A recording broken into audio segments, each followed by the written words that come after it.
Little B is going to get picked by Marvel off the start. He's typically the X factor for them in the search and destroy, especially with them down 1-0 off the start. Things not looking great.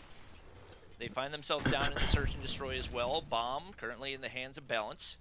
We've seen a couple missteps, I would say, out of him so far today, but obviously still a fantastic player. Bomb going down all the way and feints with a two-piece with the Deagle. What is happening right now? Awaken, the only player left alive. Bomb's down, and it's a 1v5. Not too terribly manageable for him, making the rotation on into bathroom, but there's players right on the outside. He's going to get spotted. Shark finds the kill, and it's 2-0 Asilium off the start. Damn, bro. That round was a lost cause. Bro, that tribe versus Zingus was freaking insane. That tribe versus Zingus was freaking insane. Like, what in the hell was that? That was freaking crazy. That was just insane, bro. Like, what in the name of what was that, bro? One more person going down, though. Little B Sheesh. takes down Marvel, and that's going to be a very great start. Man, the thumper angles out of Asilium right here. They're going for the cross maps, not able to find it. That's a huge first blood for Mayhem. And like we said, Little B, the X factor for them. Can be one of the best snipers in the world, but sometimes he has his off games. They need him to come through big. Nero trying to play his life, but not going to be able to make it happen. Balance on the inside. One player on the outside, but Little Oh my God, Little B. shells with the sniper, hits the quick scope. Doesn't matter what gun's in his hands. That's not a good sign if you're Asilium, because you do not want Little B getting hot. And that looks like that is exactly what's happening right here. I'm a little surprised that snipers still run lasers on their scopes, given how much they've made it visible and how much that kind of nerfs your ability to be safety. But that's Little B in the flow state right there, and now one player remains, Jazz, to try to clutch up in the 1v4. 2 for Little B. And we keep saying it a while ago, if you give this guy a shot, if you give him the chance to heat up and get everything, he is going to absolutely win it for Mayhem. The boys of Mayhem, they just get carried by this man so much that it's absolutely scary for them. Yes, sometimes it's a good thing. It is time to react to tournaments. Nothing else matters right now. Gonna be in a little bit of a pickle, but oh my God! Jazz goes down, and beautiful flick by Little B, and I thought it was gonna be bye-bye for him, but no siree. He gets the shot, and finally, point number 1 for Mayhem. Jazz had first shot with a full auto AR on Little B, who had his back turned. Oh my gosh, I wish I could have seen the opposite POV of that, because that was absolutely absurd. A huge round win going in for Mayhem right there. The A push once again. I don't know if that's Asilium playing back or maybe a player disconnected right here. Balance. I try to say the same. The moment God is live, I'm live, huh? I didn't say playing BR today or anything like that. But trying to take out 2 players at once is not an easy task. And a big opening frag, but Awaken going to be able to trade. And I'm kind of really lazy to change the title. Feints takes out Awaken right there. Little B's still alive, so if you're Asilium, you can't feel too terribly confident. You can see here, he's going to be by America. Now, that's going to be a little bit of a difficult situation if you really want to go and plant for A, knowing that Little B is going to be absolutely hot on your tail. Now, we can see here, the other members of Mayhem are going to be a little bit spread out, and I actually want them to be in a buddy system where, yes, Little B can probably take care of it on his own, but they know very well that they need to be careful. Little B gets 1, but gets traded out. Shark does a monumental job with the Type 25, but the plant is finally going down. He almost hit a collat right there. Bro, I just want to watch Tribe play. That's all I want to do, bro, because dang. Oh my gosh, it would have been unreal. Them versus Ingus is something else, I'm telling you, something else. Left to clutch up right here. Very, very spread out. One player inside wood, one in American right now. Space looking for angles.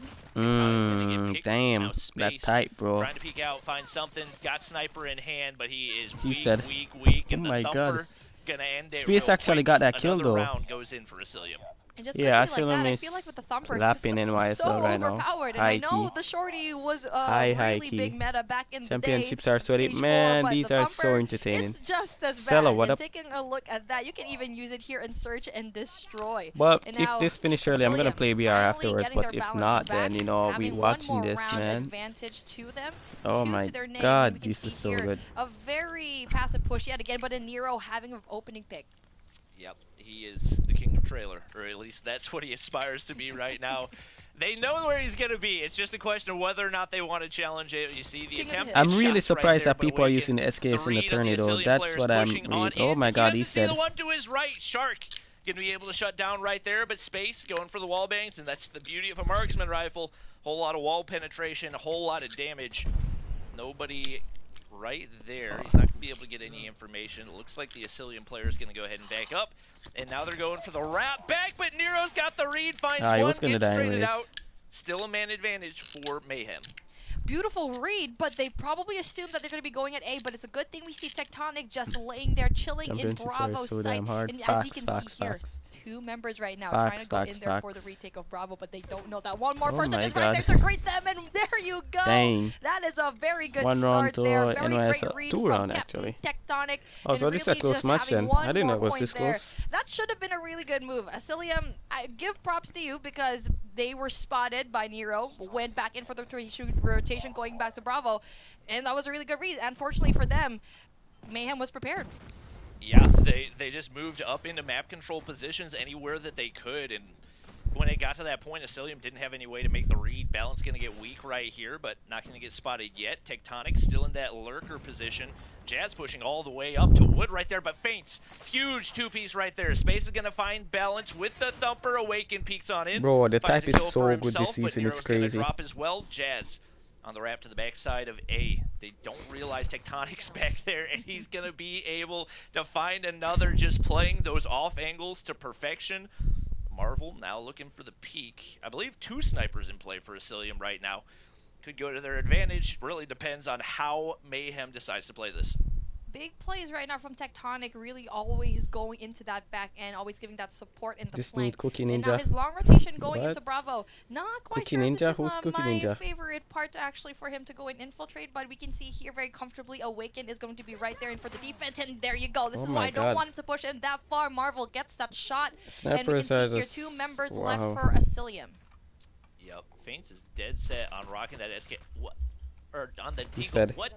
I'm He's not not dead, really sure okay. what Awaken was looking at right there, but he just seemed completely confused. He's going Top to get notch, shut what up? down. Asilium extends the lead right here, now up at 4-2, despite how strong Mayhem looked in match number 1.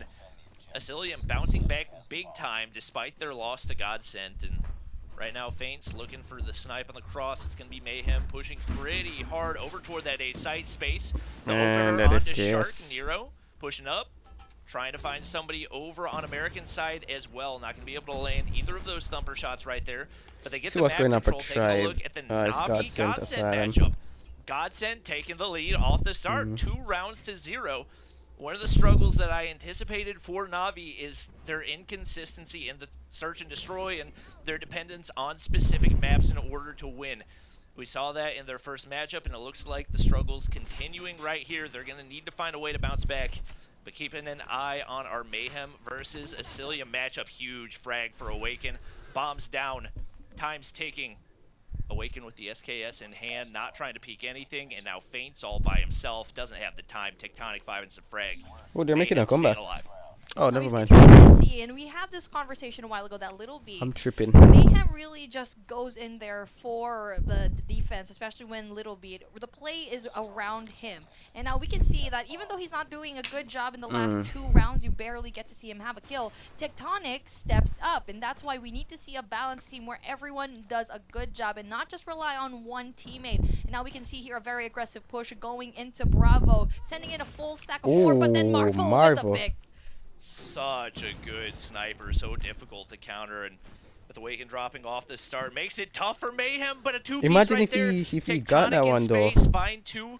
Shark That can would find be the trade on the crazy. tech, and now Marvel trying to find the peak. Jazz, who's not had a great game, gonna find a crucial one on De Niro. They get man advantage once again right here. The snipe's gonna miss. Space capitalizes, finds the kill.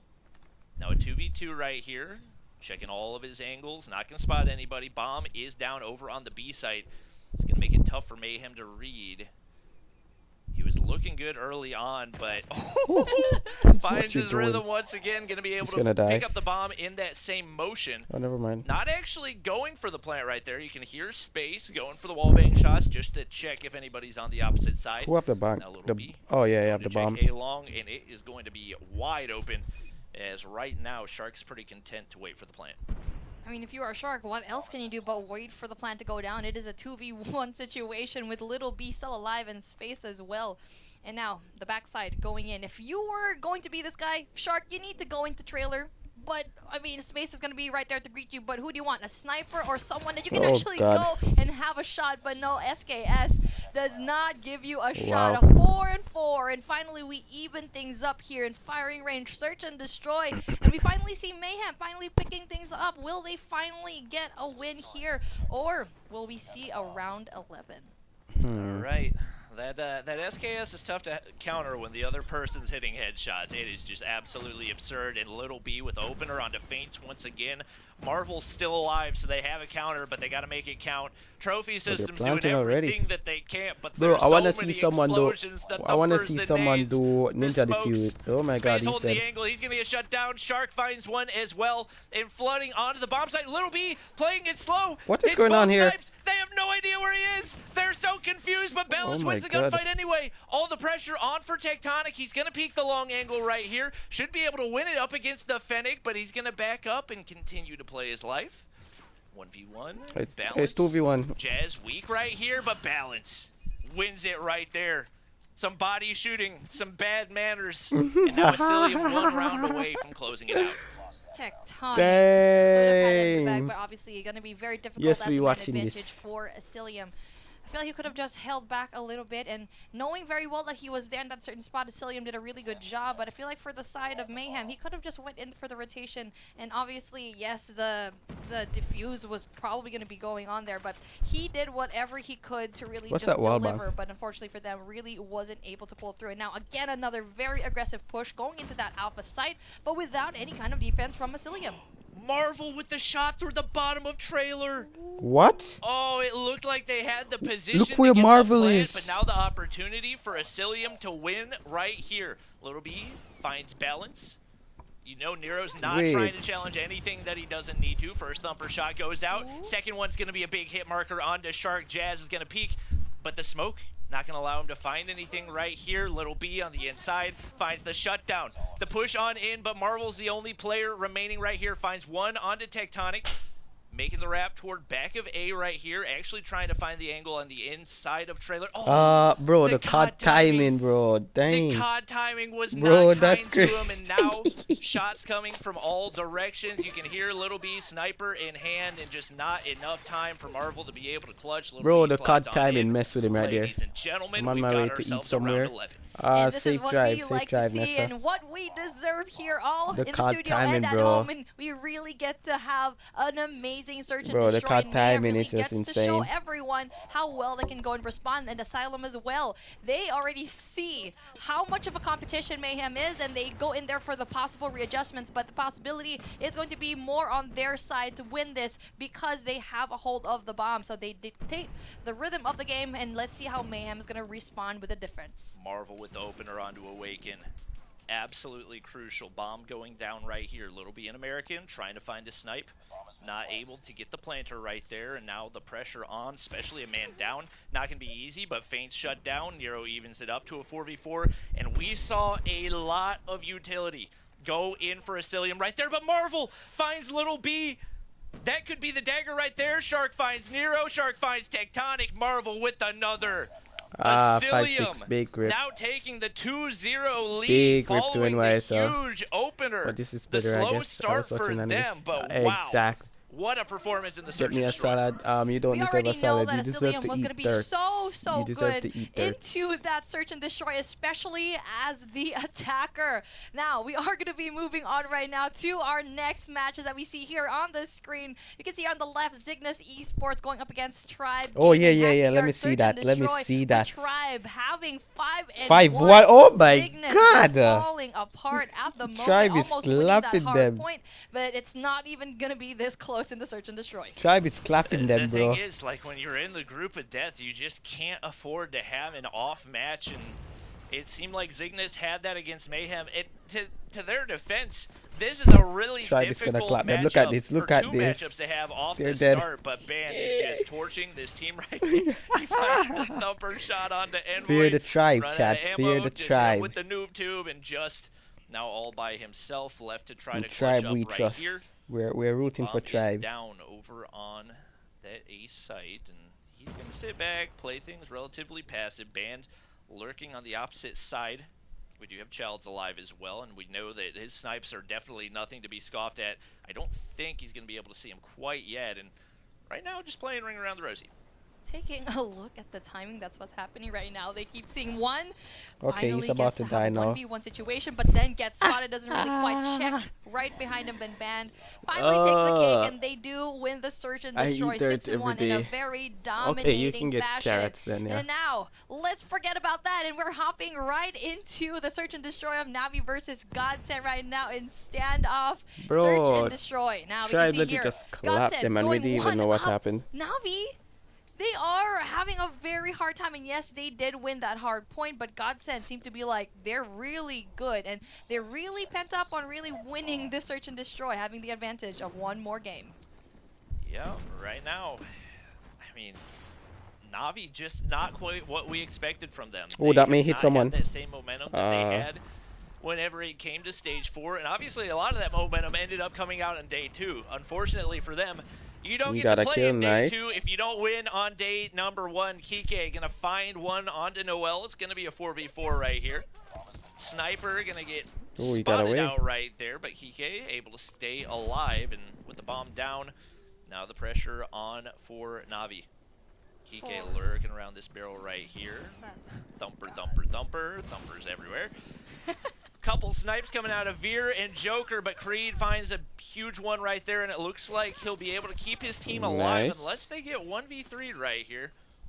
And it's not going to happen. Kike able to get the defuse.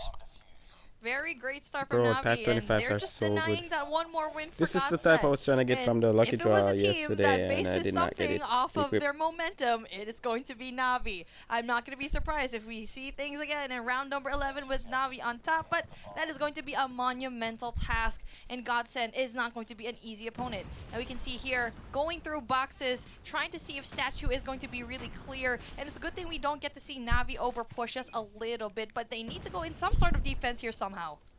Bomb's gonna go down. Noel, 11 kills on the board. He's had himself a game, but Kike gonna find the opener. They don't check the corners right here, and that's gonna put Noel at a disadvantage, but it doesn't matter. Knife right to the face. Veer able to trade right double there. Kill. Navi still got 3 players alive, but the trophy system, I don't know how Veer didn't die to the trophy system right there, but Don Lai slides the corner. Mihawk's gonna drop. Another round goes in. Their hopes stay alive. If you were Navi, why do you not check the corners? You send 3 people and not one person takes a look at Cubby. You always have one person there at the very least, and almost taking one out, and that was just absolutely crazy. And you know what, Godsend, that was a pretty good push, but unfortunately for them, it was just a little bit too much with a knife kill. The disrespect, Bobby. Oh man, I mean, I don't think it was even disrespectful. I think that was phenomenal reaction time right there, because that was the only way he was going to end up winning 100%. That one. Bomb in the gonna peep though. Noel. Look. He's got 13 right now. We saw that beautiful play out of him. 13 kills in a search. Help out of his teammates. Mihawk makes his way on up and trying to quick scope. He hits it onto Miney right there. Looking for the 2-piece. Kike slides the corner. Not going to stay right there, but it doesn't matter. Veer's going to drop as well. Mihawk coming through. He's trying to end this one ASAP. Not going to be able to hit the first one, but Thumper comes on out, and we know how effective that can be. He said it. I don't. Bro, the dead silence, bro. It seemed pretty obvious the direction that he was going. I have no idea who's going to win. You were just absolutely right. So, you know, the whole time, heat number 1, I was like, okay, I'm pretty confused. In heat number 2, I thought there was going to be a little bit of clarity, but that was hilarious. That was hilarious. This would jump over the dude. Single heat, because this is how well all of these teams are played, because there's just nothing in there, nothing stopping them. The ping, no, there's no excuses for them to not go and win the 300K that's waiting for them, and really, that's going to be very impressive for them. And the fact that that first place get 300K, is that true? Winning domination with weak side in the second half, that is not an easy thing to do at all. That goes to show, like, even when they're at a disadvantage in the domination. I don't feel like hearing them talk about that. I just wanna watch the match. So whenever matches are going on again, I'll just go back. Do not feel like listening to them talk.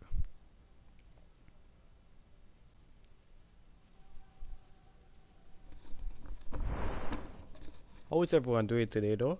What's good is this? December 8th, or 4 days from now, I will be watching that stream, so that they are probably not stream, question mark.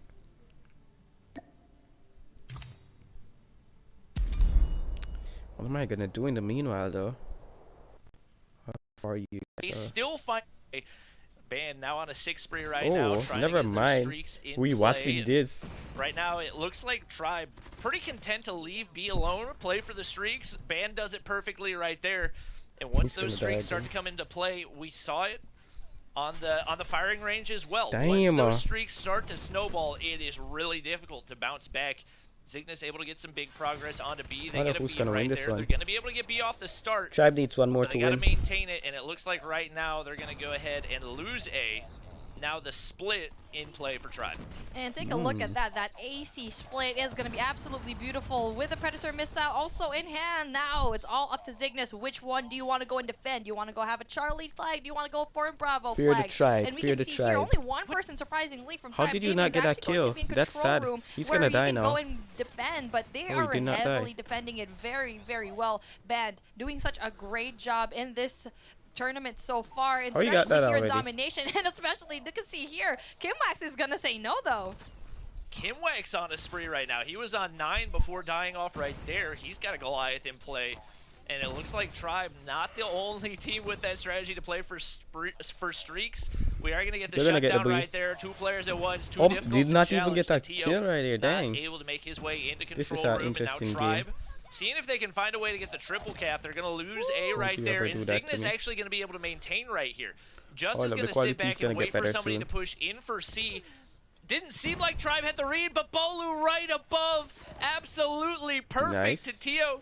Trying to save it, not able to make it happen. Come on, Tribe, come on. Able to win that gunfight, and that's going to be crucial for Tribe to build a little bit of a lead right here. Comps from Tribe were really absolutely great in that particular moment where Just could have shut down that Charlie flag, knowing very well that Just was going to be around the corner, so they were just a little bit more careful into checking all of the angles that they really needed to go.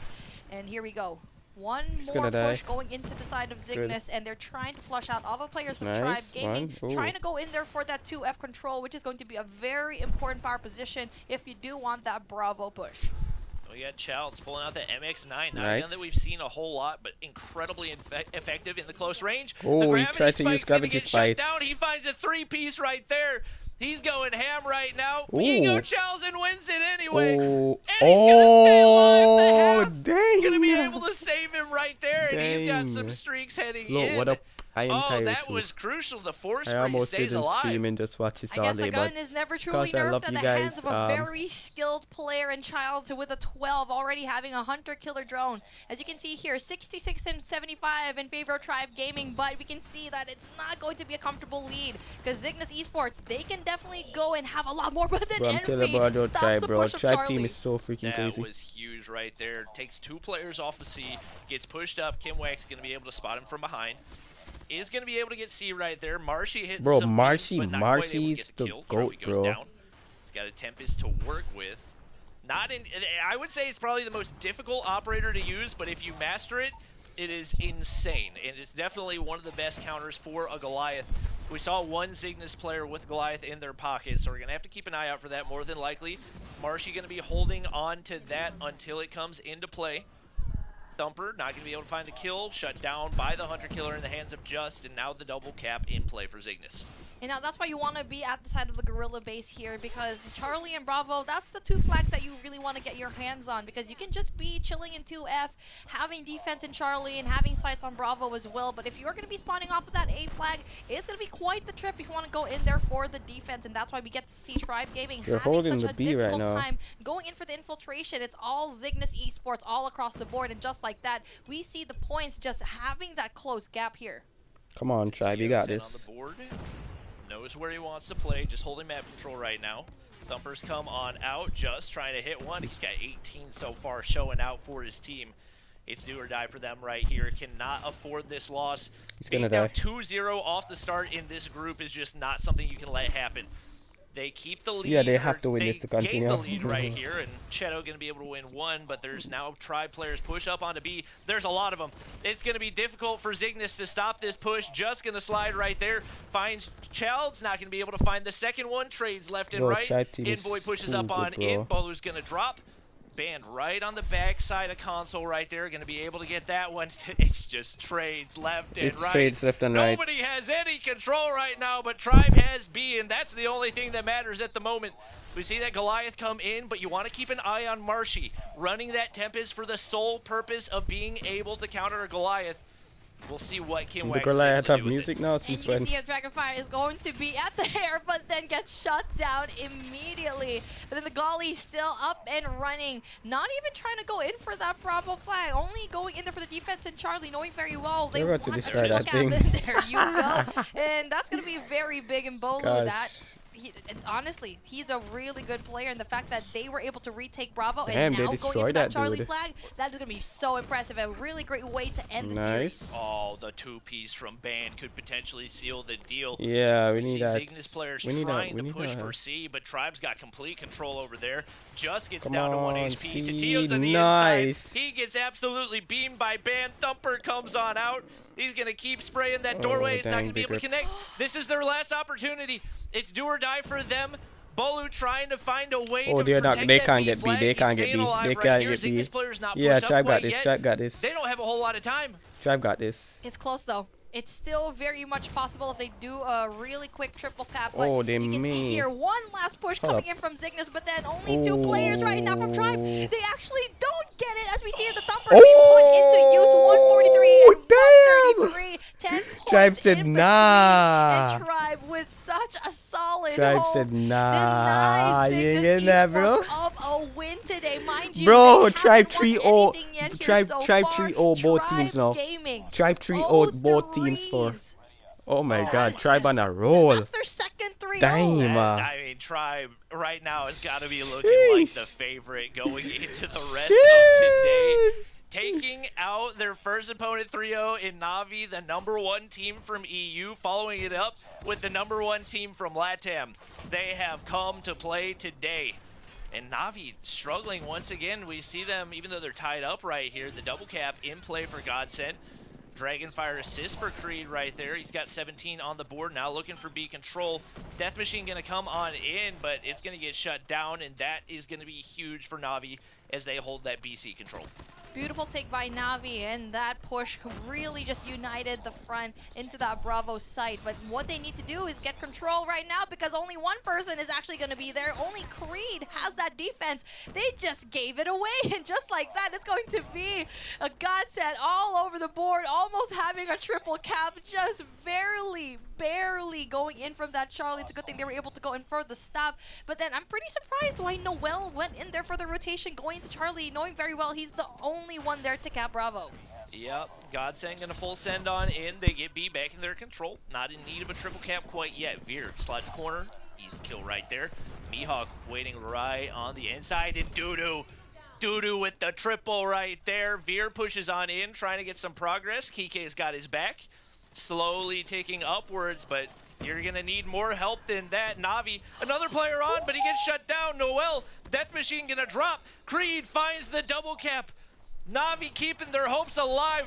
The Pred gonna be able to find two right there. He's got a drone to work with as well if he wants it. Mihawk able to get the trade. 25 kills on the board. They gotta push fast. It's do or die, and it's now into the triple cap territory as we speak. Godsent so close to finding a way to pull it out, but man, what a save from Navi. 146-47. Time ticks down. They're gonna take their second win, but we've still got more games to go if they want to win the match. Dang. Speaking of more, we're taking another look right here at Mayhem versus Asilium. We can see here 99 and 125, and Mayhem kind of having a very difficult situation here, because we see that Asilium Seems is like they're up gonna lose 2. again. That is something I never thought I'd actually see come here, Dang, especially bro. with that Goliath going in there for that really amazing defense. A and B hold though from side of Mayhem, so they can still clutch it up. Wow. Mayhem's in triple cap territory right now. They need a triple cap in order to win. They've got space alive inside of a Goliath. They need C control. He's slowly making his way over. Cillian players on the inside, most likely. Probably got some thumpers waiting for him on the opposite side of the wall. You can see them swapping right here, and he's just looking to overlook onto C. He doesn't want to actually hop onto the flag, but Awaken's going to hop out right there. He's got a death machine in hand. We got FHJs, we've got thumpers, we got all everything of the above, and right now Space overlooking, trying to defend his teammates right there, but Jazz going to be able to get the kill. They had the opportunity, but shut down over on C, and it's still triple cap or die for Mayhem. Now that's going to be very difficult. Jazz with the big kills. Gets rid of the Golly, and not only that, Little B as well. But again, you can see here a full team going into it right now. We finally get to see Charlie being capped. No! Faints with the denial. Oh, they get it! Oh, one more, but Little B goes in there, just capping it just by a little bit. Triple cap territory, and we can see here a very interesting trap here that we've seen Mayhem just time! What? Time ran out! 142 and 143, Asilium still win. Oh, bro. What just happened? Nah, that's just bad luck right there. That's just bad luck right there. Did enough to actually go and have one more, but they get 3-0'd. What a tournament, what a series. I am just heartbroken right now for Mayhem. I forgot that you could go to time. I can't remember the last time I saw it Game of Domination. Oh my gosh. Nah, that one is crazy. All my predictions are out the window. I have no idea who's going to win at this point. Is sad. Tribe looks great. Tribe looks absolutely amazing, but everybody else, I have no idea, because Asilia lost to Godsend, who came in last place in LATAM, and then they beat Tribe, or they beat Mayhem, who beat Zygnus, who came in first place in LATAM. So, I don't know anymore. That's sad. You know, our faces right now, you know that meme? That lady with the geometry, the shapes on her face? That's us right now. We're so clueless as to what's actually happening here. We're finally seeing the replay of what happened here. It's absolutely crazy. And Bobby's right. I forgot there was a timer. I thought it was going to be enough for them. They looked solid. One more point. But it was so unfortunate to see the clock dwindling down. I can't For believe everyone that, watching at home, I apologize. We're actually shouting so much if it actually hurt your ears. But honestly, my heart hurts more. 1 point for Mayhem. That is just absolutely crazy. But we're going to forget that again. I'm actually having a really interesting time here. Roller coaster of emotions. Wow. As we are so hyped to finally have one team just lose and having their hearts ripped out. We're going to restart again here. Godsend, Navi, take off. Bobby, please take it away. Oh my gosh, what a freaking roller coaster right now. We got all game 5, now we got all 3-0s. I don't know what to expect anymore, Navi, with early control. I'm still trying to keep track of all the different matches that are happening. Oh my gosh, Godsend with the early break right here, but this isn't the main one that you want to play for. Most of the time, these teams going to play for P2 control, but primarily P2 spawns. That's going to set you up really well for P3 and give the faster access to this P2. So, DUTY.EXE soaking up some of the time right here, hit by the concussion, but he's going to be able to go prone. Chalice right there, wins the gunfight anyway. Joker drops. Beautiful, beautiful start. Yo, Genze, you good now, bro? I know, exactly. Exactly what you said. Beautiful start, and it's because they are at a very great space where they can actually go in there and have their spawns in their favor. They spawned into the Special Forces base, which you really want to have because you have sites of P1 and P2, but unfortunately for them, the spawn has flipped, and we can see a bunch of Godsend members going in there, and Navi really just wants to go and win this. Right now, Navi has... Oh, they don't have spawns. They would like to be able to get spawns for P2, but right now they just don't really have any type of map control. We got the nade coming in from Mihawk in the top side. A 2-piece for Creed. Kike finds one as well. Not able to find the breakaway yet, but it is just Thumper City up in here. Creed able to win the gunfight in the top side, and that is going to be P3 spawns going in for Navi. Not only able to get this time, but that is absolutely massive for them to be able to set up for the next rotation. Creed, yet again, important plays, and that is one player that you know will actually go and have your back and be in an important place at the most important time. And finally, the rotation needs to come through into P3, and we do get to see Godsend being in the right place right now. Generators is one place you need to be in P3. Make sure that you go and spawn over there, just in for the rotation into P4. So right now, we get to see plays of Na'Vi still trying to figure out if they want to go into the hard point or not. Yep, Creed's already got a Goliath to work with, and with so many covered angles on this hard point, it could be tough to deal with. Thumper, thumper, thumper. We saw it, I think I saw an F-13. I didn't know if we'd see any of those today. I thought maybe Type 25 was the only gun that was allowed, but we do see a little bit of variation right there. Death Machine to the top side. Kike going to be able to get the assist, mainly just trying to get information right there with that drone. Na'Vi They got a warm, lead, they got a they don't hold the hard point. a sentry gun, the break right here, but that machine, everything. out. Kike shuts down as well, and that's going to be huge, taking out that Death Machine from the hands of Na'Vi. And take a look at that. Thumper versus an operator skill, and guess who comes on top? It's gonna be the Thumper. And we can see a lot of the points already going into favor of I don't know why the Godsend. Thumper is They're going to so be leading popular with now. 16 seconds after the clock. Scrap points are going to be for them, but we can see that two players right Hello, now from Nessa. Na'Vi. That is going to be 5 and 2. Creed and Miney going in there for that early rotation, but 3 more players still need to go out there as they actually go and spawn into Healthcare Center. Now that's not going to be a place that you want to go and spawn because of how far it is. Yep, we've got Na'Vi players already on that next hard point, but they've got a gap to close right now. Huge gunfight win for Beer right there. No, he's not feeling great right now, but he's shooting great, and that's all that matters. We got Na'Vi players on the top side, the bottom side, inside the hard point. They're everywhere at once, trying to find a way to close this gap right now. Joker from the bottom side looking to make the push on in. Kike rocking the Holger. I don't know. I don't. There's none of. I don't really feel like cheering for any of these two teams. Got on this type of map, and Is that only me? Be the break going in once again for Godsend. Na'Vi just not finding a way to get these holds. You're absolutely right. Godsend going in there, flushing out every single Na'Vi player. And the only reason why they were able to do that is because Na'Vi players, they were all inside of the hard point. You need your Slayers going outside. And yes, you can have probably 3 players inside, but then every single one of them, that is the price you pay for actually funneling every single one of your players. But just like that, they finally get a hold of it, but then just it's gonna be very hard because they only get how many seconds left, and the rotation needs to come through. And we can see that Godsend is already setting up for the next hard point, but I like to see what's happening over here. Player number 1, Don Lai, is already trying to go in for that fight into that scaffolding, but loses that. Yeah, we got a wrap right here. We got Godsend players on the point. Kike trying to hold map control right now. He's got 18, but his teammates just not really able to find the hold so far. Players finally onto the point. Contest for DUTY. DUTY finds 1. See if he can find 2. Somehow the Thumper didn't do any. Okay.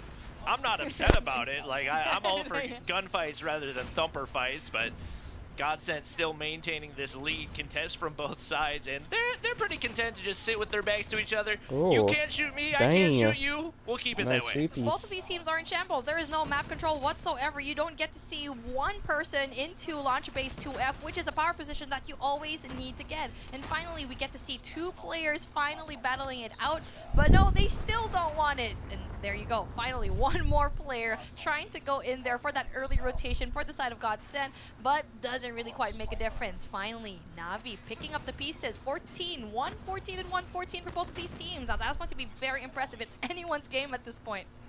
Yep, Creed 29 on the board. Absolutely slaying. He's got teammates on the hard point right here. And the Death Machine's going to come on out. That's not a good sign for Godsend, but he's shut down for the baton side. That's going to be a huge... No, it's not a break. They don't get the control quite yet. Players contesting right now. Kike finds 1. It's Godsend on the point anyway.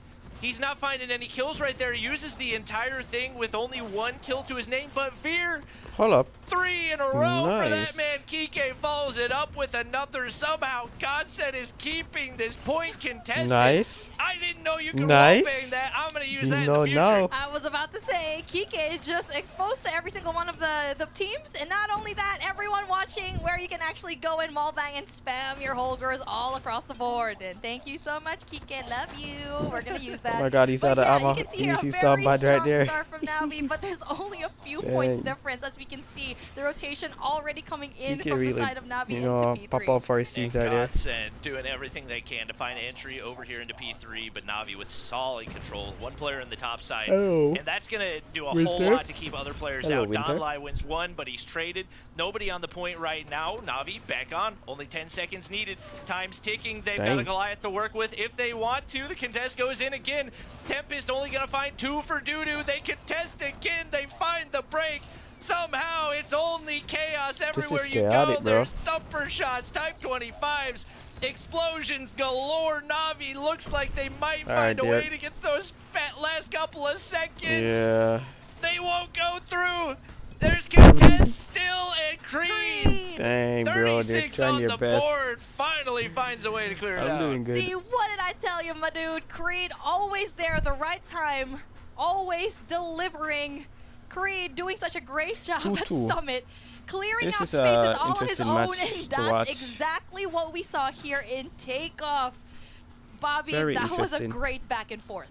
I thought nobody was going to win that. I thought we were just going to have a tie due to nobody wants to play the game anymore, and we're just going to have everybody contest the hard point. That's what it felt like right there. But we are going to have ourselves another map 5. It's not all going to be 3-0s right here. And definitely going to be a good one with a lot of pressure on the line. One of the underdogs in the entire thing, Godsent, now an opportunity to go up 2-0 up against one of the teams that was expected to be a favorite in this tournament. They keep beating giants in this competition. Navi What's being going one on of them. now? What's going on right now? A while ago, Asilium, I mean, yes, Asilium wasn't probably the hardest person to actually go and beat, but they're looking really good. But with Navi finally getting the pace, this is what we were talking about.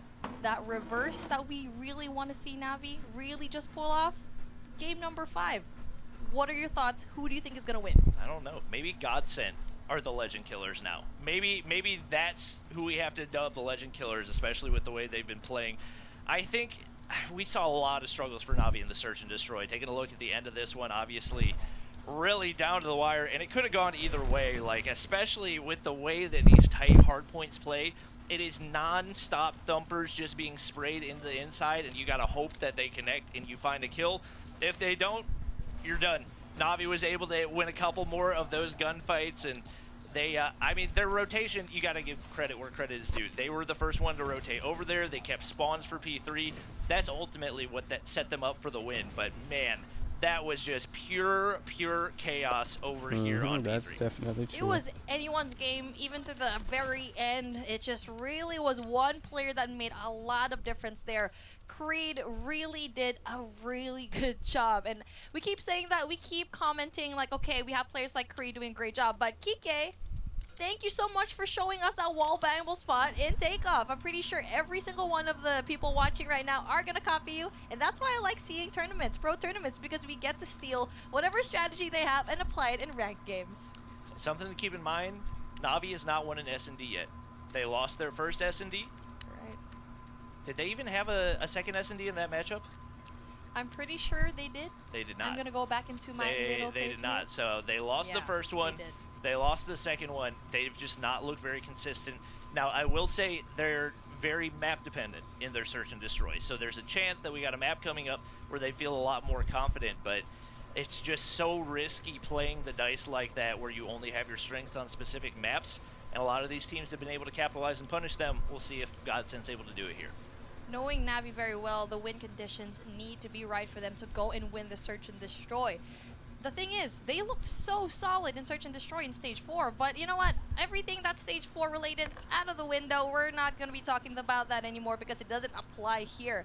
As much as I want Godsent to win, I'm still looking forward to Navi really just pulling it off. Just because of that loss a while ago, they really need to have a dub. Yep.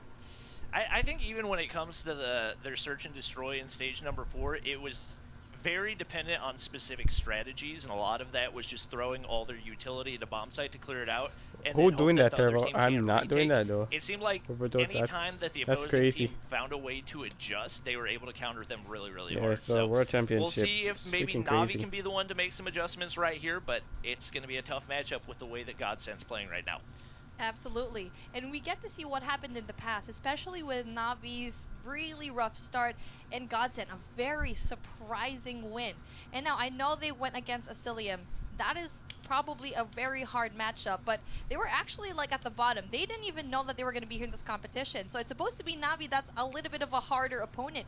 But we're seeing here how consistent Godsend really is. But you know what? We're going to be talking a lot right now. We can see here one more time Bro, I can't believe that as we throw Tribe it 3-0 back to the both host and really teams. talk about what's Like, happened here in what? heat number 2. Take it away. Thank you so much. We got Beef Mommy and Bobby crushing it on the casting. Here on the desk, I got Alley Cat and I hold shift and about 25 pages of notes here because we've got 6 games going on every single hour and so much action to keep track of. For me, standouts explicit, right? We got to clean up the finish of that last game. Navi is getting the W. We had the score reported wrong originally. I believe it was a 3-1 finish in that. So Godsend, unfortunately, not going to take that match. But it's huge for Navi because this is the momentum they needed. If you went down 0-2 to start your day, you're not moving on to day 2. Yeah, no, absolutely, and especially because we're starting to get in later in the heats where we're getting our top teams right now. If you're Explicit and Tribe, you're sitting at 2, already, bro. And oh, you are sitting nice in your pools right now. You're feeling confident, but those teams going in the lower brackets that are 0 and 2, you have to start worrying. I love it. I'm loving it so far. Shift, though, we got to check in with the scoreboard here. Big picture, we got 2 groups reminder. Only 2 teams are coming out of each group. So who are your favorites so far? The scoreboard there in Group A, it's looking pretty muddy with 4 teams sitting at 1-1. Yeah, on both sides, really. I mean, it's 1-1s pretty much across the board on both of the 2 groups right in the middle. Bro, Tribe is 2-0, bro. Currently sitting pretty. Where Tribe, I can't wait for Explicit versus Tribe. That's gonna be freaking crazy. Whereas Explicit, yeah, that's they gonna beat be Nova, they crazy. beat Skade.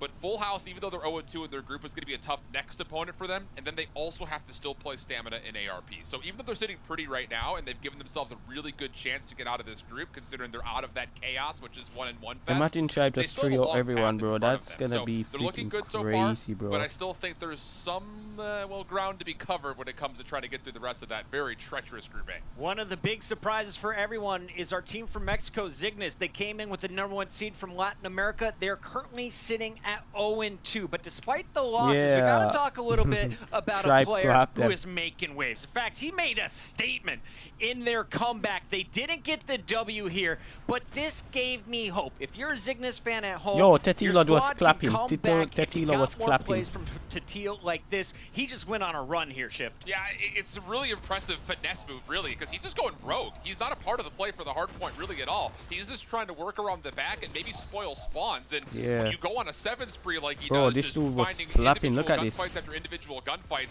look at that. That's going to do the this trick. Dude and was at this moment, clapping, I was bro. like, oh boy, Zygnus has woken up. Sheesh. They're really taking a spanking over to Tribe, but like you'd mentioned, even regardless of the special play, Tribe just looking like a much more complete squad right now. Bro, this dude was going NYSL crazy. having a little bit of a tough time. Do you think we're going to see Zygnus eventually jump them in the leaderboard? Is NYSL still your favorite? I don't know if NYSL is typically my favorite, but Zygnus definitely could come out from under the rug here, especially with the momentum coming from this clip that we're watching right now. And I actually wanted to bring up something kind of funny about our desk predictions that we did yesterday before all of our matches. I would like to say, guys, we are right about two matches. Two? We got 2 so far. We got 2 right out of however many we've already gone through, so anything can happen. There you have it. We got to go to commercial break. We got more games coming your way. Heat 3 coming up next. Call of Duty Mobile World Championships. I can't wait, bro. I can't wait. That's gonna be freaking crazy. Looking for the third. Oh my goodness! Man, they're gonna clap him, bro. My gosh. Sheesh. Who do you guys have winning everything, though? Who do you guys got winning everything?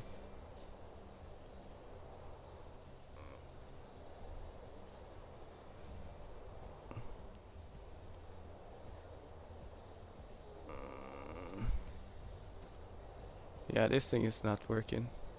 Yeah, my like the foam thing for my fan is broken, I guess. It's not like it's cruising, and part of where it's cruising it just breaks off or something. Maybe I was screwing it too tight or something, and I can't fix it. So that's gonna be a rest in peace to that. It's not like it's very wobbly now. It's very wobbly. I literally can just pull it out. So I guess that needs to be changed. But yeah, I can't wait for Heat 3. What do you guys want to do for while we wait for the 5 minutes? Should I just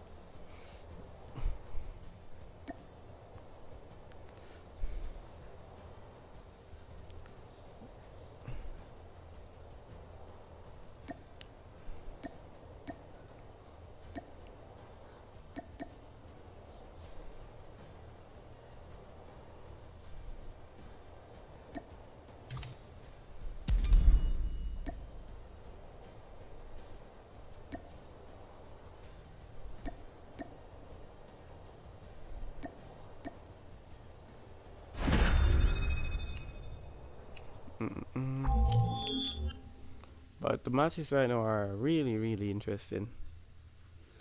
Pretty sure you guys can agree with that. It's really interesting. Free for all.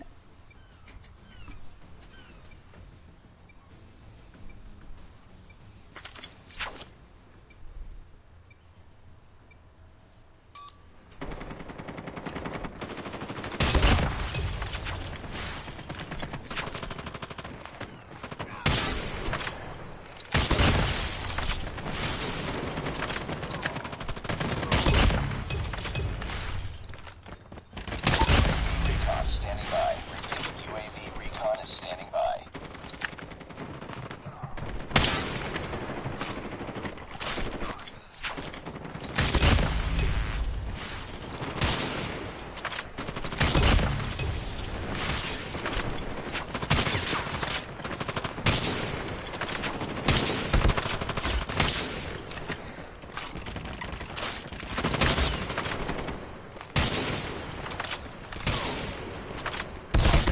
SAM turret deployment.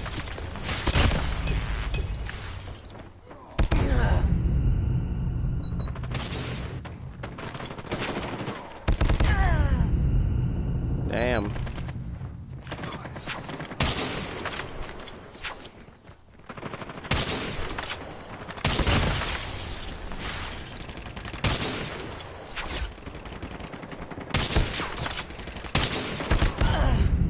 You deserve to die like that.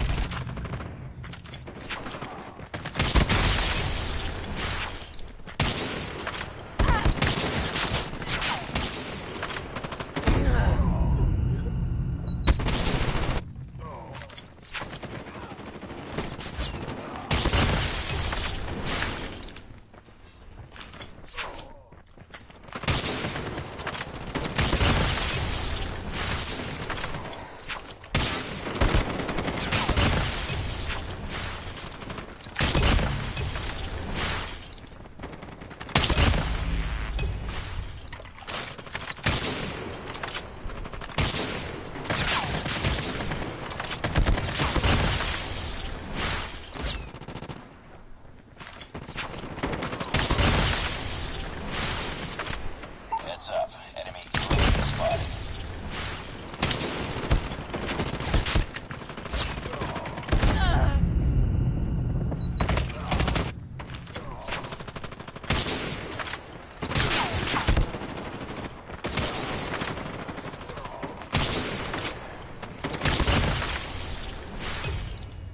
I love doing the spin thing.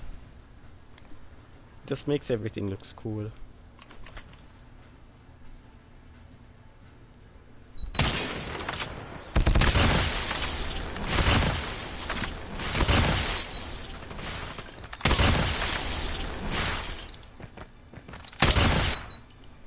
Anyways, back to the game. We're kind of the underdogs of the North America region, and we're here to show that we can compete with the best of the best. Thanks for watching. And I hope you'll be cheering for us to lift the trophy. Let's go! Yeah.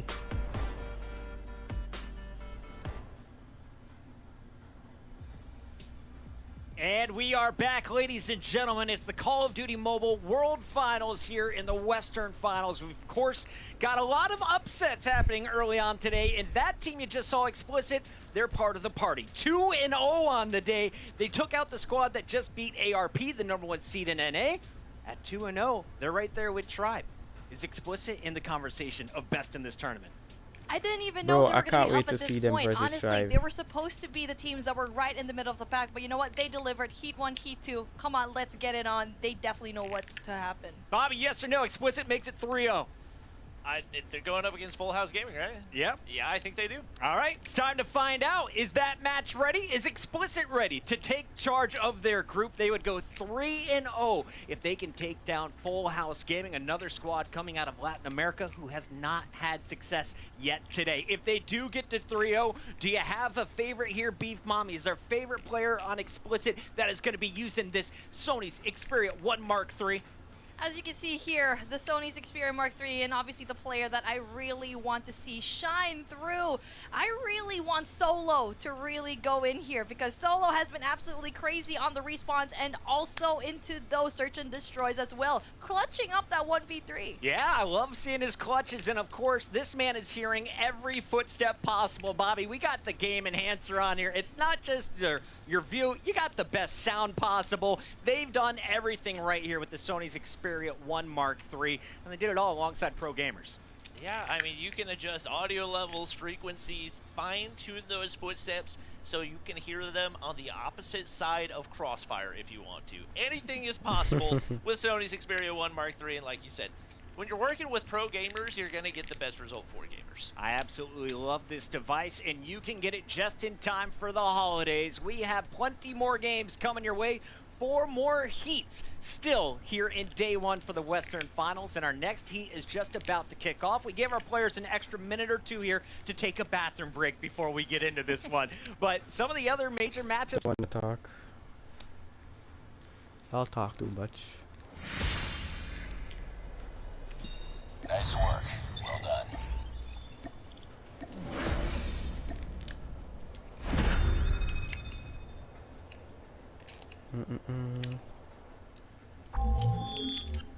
I don't feel like playing BR today for some reason.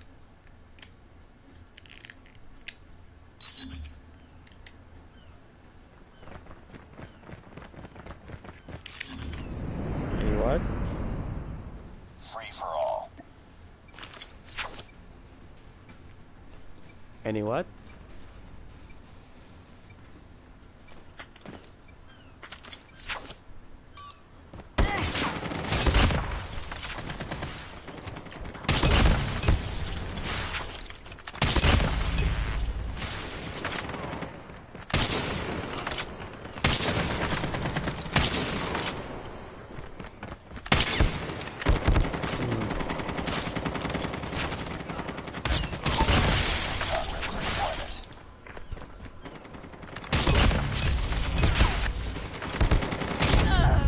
He said, damn.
I prefer. What am I gonna pop back out? UAV spotted. What?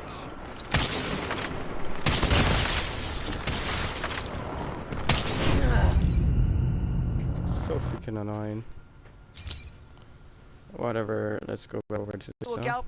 And set up for new across the map. Full I honestly house love gaming this play call versus out of them. Not only X-Pics. that, they've left Lucifer in mid to try and get a couple picks off rotation. He already finds one, finds a second as well. He will finally get traded out, but this initial should be in the hands of Explicit. This is one of those things, though, for anyone who may be a little bit fresher to watching COD Mobile.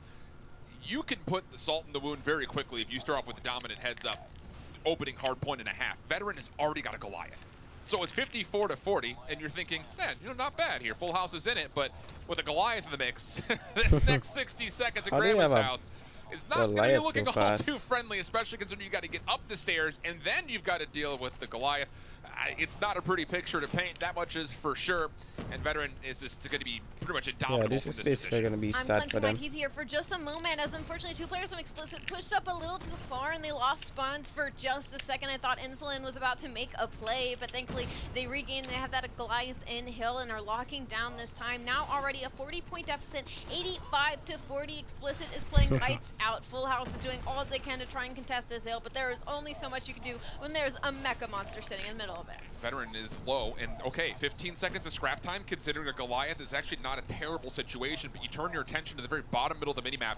Turret already set up for Explicit on new, so more obstacles to hurdle here if you're Trixin in Full House Gaming fashion. Trixin moved their way in and find very limited to almost nothing whatsoever. Explicit, just their efficiency across the map and respawn is just flawless so far, and with this hard point opening up, it'll be pretty much all Explicit members in and around the hard point. I can't see Explicit dropping a hard point, seeing their rotations on this map alone. They've consistently given up that scrap time the last 20 seconds to make sure they get spawns to rotate across the map for new, which is something I feel like we haven't seen from many teams thus far. Yeah. So Full House is struggling to get that break in, because once they do, maybe get 20 seconds near the end, but they've already broken the 100-point mark. 115-57, 30 seconds left in this hill. Death Machine gets called on the likes of Veteran, but unfortunately it is just not enough as they're trying to get this last 30 seconds of hill. Yeah, it's Explicit. This is their 5th hard point played, and it looks like it's going to be their 5th hard point won. They have been unbelievable in and around a multitude of different maps. It hasn't just been standoff. They've played almost every single map in the pool so far, and they found themselves pretty confident and comfortable wins. This one looks like it's going to be no different.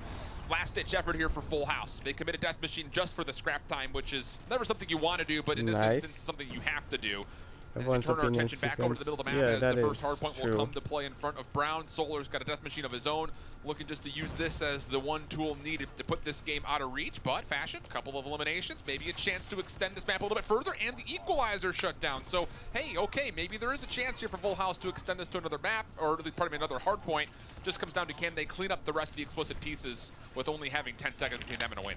I'd say 10 seconds was a little too late for Full House to start shooting back. 5 is all they need to go up in this map. Series 1-0 already. 148 it should happen here. 150-68. Explicit That's take the actually series very... up 1-0. I'm a little worried for Full House in this sense, but as we hop right on over to our next game, ARP Gaming versus Nova. ARP a little bit slacking up a showing of what we expected out of them, being the top seed in NA, sitting at 1-1 in our pools thus far, looking as a 40-point lead, though, in our opening firing range hardpoint. And again, for ARP, really outside of the 6-0 loss on the map 5 surge to Skate, all of the other maps that they've played have been tremendously close. So even though they find themselves in that kind of mix of 1-1 squads, which almost everybody is, ARP are still putting up one heck of a fight throughout the first 2 matches, and including now, as we take a look at the firing range status, Nova is getting absolutely mollywopped. ARP are all over the place. It's almost the same calls that we had from Explicit. It's just efficiency of score streaks, specialists. It all seems to be panning up in favor of ARP so far.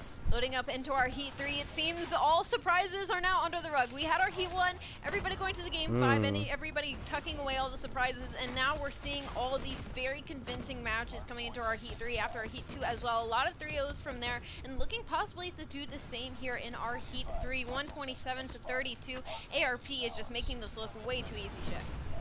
Yeah, it's, again, you know, the snowball that can occur in COD Mobile, because you've got score streaks and you've got specialists, it can get out of hand really quickly, and that's where we start to see, you know, a couple of heats that we had, a couple matches from the previous heats, rather, I should say, where, okay, there's 2 Death Machines and a Goliath out, but there's a way to shut that down. You turn that into a comeback. That's unbelievable. Obviously, the situation he almost got all 3 of them. As Nova are getting absolutely put into the blender. Markey trying for something with the death machine. Nothing will occur. And this is the most convincing hardpoint score we've seen so far today. 150-33, biggest blowout so far in the day. 150-33. That's gotta hurt That your is confidence going interesting. through the rest of this match, especially Dang. in this S&D for Nova. Again, both these teams are sitting at 1-1. This is an incredibly important heat for both these sides. Wow. We swap over to a quick search and destroy look in. As Full House now going into map 2 versus Explicit. Crossfire, the venue for this search, which we haven't seen too much Crossfire search and destroy on stream yet today. So we'll see what the snipers can bring to the mix here, as you would expect for the side of Explicit. Solar Season would likely have one, but it's actually Fashion who finds first blood onto Solar in particular. Like a little bit of an aggressive play, and maybe this is Explicit kind of giving up the snipe plays in favor of trying to play a little bit more aggressively with some machine guns in that. Maybe why that's Solo sad. sneaks his way to the second floor and rewards himself with a double. They were hoping for the trade out with that 2v1 push in, but Solo said, no thank you, I'll take both and put them under my belt. 4v3, flip the situation on its head. 40 seconds on the clock. Explicit is up. However, there is going to be a snipe inside his Fashion hand, and he does find one to get the trade and even it out, but his teammates fall around him. The trades go through for the side of Explicit. This should be round in their back pocket. GDS, though, finds one of what would need to be three. Second opportunity, but Veteran shuts him down. A little bit of a play just outside the bus depot. And Explicit, with their opening favor, turned into a very quick plant. How's it going on with Narc's camera? Round win. So for Full House Gaming, and need to respond. And you know, here's What the is thing, going on with the when it comes to camera? Hold up. Crossfire, very, I would say, easy on the attacking side to get a look at B, if not maybe even a full-on plant. So really what I'm getting at here is you've got to continue to find good success in the beginning with either snipes or set nades. Fashion rewarded with another first blood, but Solo, different angle this time, changes it up and still trades his life out for two. He's been so good in these opening first blood battles. And that's already 4 kills on Solo's head. And Full House, I don't think they've won a first S&D in the series yet today. I believe their earliest one was against Stamina. They lose 1-6, and against Nova they lose 5-6. So they definitely don't want to fall out early here in the series, especially against the 2-0 team in pools. As we hop into the gameplay, though, 2v2 situation. Bomb is down, and now the huge snipe out of Solar. Can he find the last one? Bomb is planted, 24 seconds on the clock. Yeah, and Veteran's in a really nice clutch up position. He can just kind of watch the middle of the map. He gets the information. Shot goes just a bit astray for Solar, but again, just kill the time here. They'll double up and make sure that life becomes difficult for Bigadera, but how about this? Solar being pressured. Bigadera has to take the challenge. He's just ratted his way to victory. Bang. Thumper in hand. There's only so much he could have done in that situation. Dang, bro. He's sad about that. Fairly calm again. You can look down at the bottom of your screen, see the cams of all the players, see all of them with their hands on their Sony's Xperia 1 Mark III. We're not seeing Here's the the other hands kind again. of conversation point. Let's just figure that Explicit will continue to play at the level that they have been. They go 3-0. The worst they can do is find themselves in a tiebreaker for a top 2 spot. That's incredible, coming out the gate that hot. But still Full House. Don't rule them out as of yet, as Insolent is able to track down Solo for a trade. But once again, the pressure from Solo individually has allowed his team a chance for a free plan at B, and the retake once again required for Full House, looking at a 3v4. Full House that just need to start playing closer together. I feel like every time we look at them, This they're dude so name is spread out Snipes on and the they're map where challenging him. Explicit Come is on. constantly stacked on top of each other, so they will always win the trade out, especially when you have a player like Solo getting 2 kills every other round, and that's going to be Snipes finding the last one. 3-0. Full House 3-0 so far. Here. Yeah, and we talked about this the last we were on the mics together. In gotta the try teams the that are thumper. suffering and search and destroy. I don't know why everyone's using it though. Like, I've never seen anyone using it before in this particular example, it's Solo just running amok in the middle of the map. We turn our attention back over to our secondary match, though, just for a brief moment. Nova starting things off on the raid search and destroy versus ARP, but ARP winning the first round, they flawlessly take the second as well. So we talked about their very surprising opening round loss. Looks like they've cleaned things up pretty considerably, and as we saw perspectives bro, back, what is going on, bro? Full House is not doing good. How about it? Full House is actually throwing right now. Back into our original game. Full House, again, like I said, they have just been playing so spread out that the second one of them dies, there's just nobody there to help the trade out. And as we're on board with Explicit right now in Solo, they're going to take the bomb over to the B side. It looks like an unfortunate counter on the side of Full House Gaming is going to A, so no free picks for them. Maybe some information cross mid, though. First time we'll see Solo kind of pump the brakes and play a little bit more passively. Bigadera gets an angle on Snipes. Major scope threat down. Solo gets challenged. Maybe a bit over-aggressive for Bigadera. That's an easy trade back, now turning a 3v5 to a much more manageable 3v4. And Solo up top has a couple of contestants down low, of which it looked like Solar took a shot. I think he understands that there are players bottom side broken here. It just comes down to what do you have to do to get Solo freed up to try to find a favorable challenge. We've incredibly slowed down here in our round. Bomb still needs to go down. It looks like it almost has a free plan at A, but actually that's going to be Tricks that's just watching over that site. We have a minute to go, so they could take time, but they actually do shut down Solo in top, so now they have complete mid-control. Looks like Bomb probably will be able to go down here unless something crazy happens. Oh my god. Yeah, no, Solar's the only one left here, and he's just been watching the middle of the map, so this time a little bit of a hesitation, or maybe just a change of pace for Solo, trying to play a little bit more slowly. I'm not gonna Full House say anything. Capitalized very nicely by getting into bottom broken, denying any crossing angles, so that way that B site is always contested in some form. But we've seen 1v4s in this map with scopes before. Could it possibly come through again? Solar, the one, asked the question if he could make it happen, but it's Tricks in the opposite sniper who's able to find the kill, and as we swap the sides, Full House finally get on the board. Full House definitely need to get on the board here, but again, they're still down 4-1. Solo did slow it down quite a bit in that previous round, maybe just trying something new, but I fully expect them to fly out mid here and get a couple of free picks. Bomb now in the hand of Full House Gaming. That's going to be on Insulin as they smoke out mid to try and cross. One player actually is going to be left behind in building. He's about to get met by Lucifer and Solar, and they quickly clean him up as they force their way through spawn. They've already cleared out the A site and clearly know Full House is making their way towards B. Yep. This looks like another round in Explicit's hands. Yeah, Full House is going to be really tested when it comes to trying to work for any space to even look at the B-bomb site here. Although Barrel sticks out, Snipes gets eliminated. Insulin with an elimination, but still Veteran pushing through the backside shops. And this is a big problem for Full House. You're essentially stuck here. He's gonna die. Top shops. He got and lucky. as well over the middle of the bus depot. Bro, look how Insulin close to his face this dude. Now 2v2. This dude obviously understands the risk of players around the back, but instead wants to commit. You know, hold his phone to his face. Like, I can't do that, bro. Honestly, I just that can't. pick out of Insulin was incredible. Now Explicit don't have any windows or doors they can peek out of. They risk getting picked off, but that timing for Solar to get him off the bomb, but the quick scope out of fashion puts him in a 1v1, but 50 seconds. He has plenty of time, but he's got to pick up this bomb, and Veteran seems to know exactly where it is. He gets the information. He's got to go for the challenge. Veteran comes out on top 5-1. Shouldn't challenge that. For sure, but still in the hands of Explicit. And, you know, here's the thing. Explicit are essentially getting away with murder. They're doing whatever they want with no consequence. The only round that they didn't get away with was when Solo decided to not try to take too much. So when it calls for, you know, do you get your hand stuck in the cookie jar, so far Explicit is just running away with every opportunity they create for themselves. And Full House going to be tested once more as number 5, Solar, Fennec in hand, makes the first play forward, but does get dealt with. Bigadera, good response. Veteran here to try to pick up a trade, but is playing very passively, understanding that a trade is required if you want to try to hold on to this defensive round. Oh, that's the Type 25 that you guys were talking about. That I missed out. Oh no, I was asking about that DLQ. So if he wraps here, they could get a free pinch onto the side before the bomb goes down, but they got to worry about Fashion sniping in the back. Once again, there are multiple games going on at once. We're going to try to keep you updated as much as possible. To your right, ARP versus Nova, up 3-0 thus far in the S&D, looking at possibly go up to 4-0. 4-0. Veteran, though, 2 kills as the bomb is planted on our main focus here on the left. Opportunity with Lucifer picking up another. Oh, no. How has this gone wrong here for Full House? It's one more member left alive. It's Bigadera.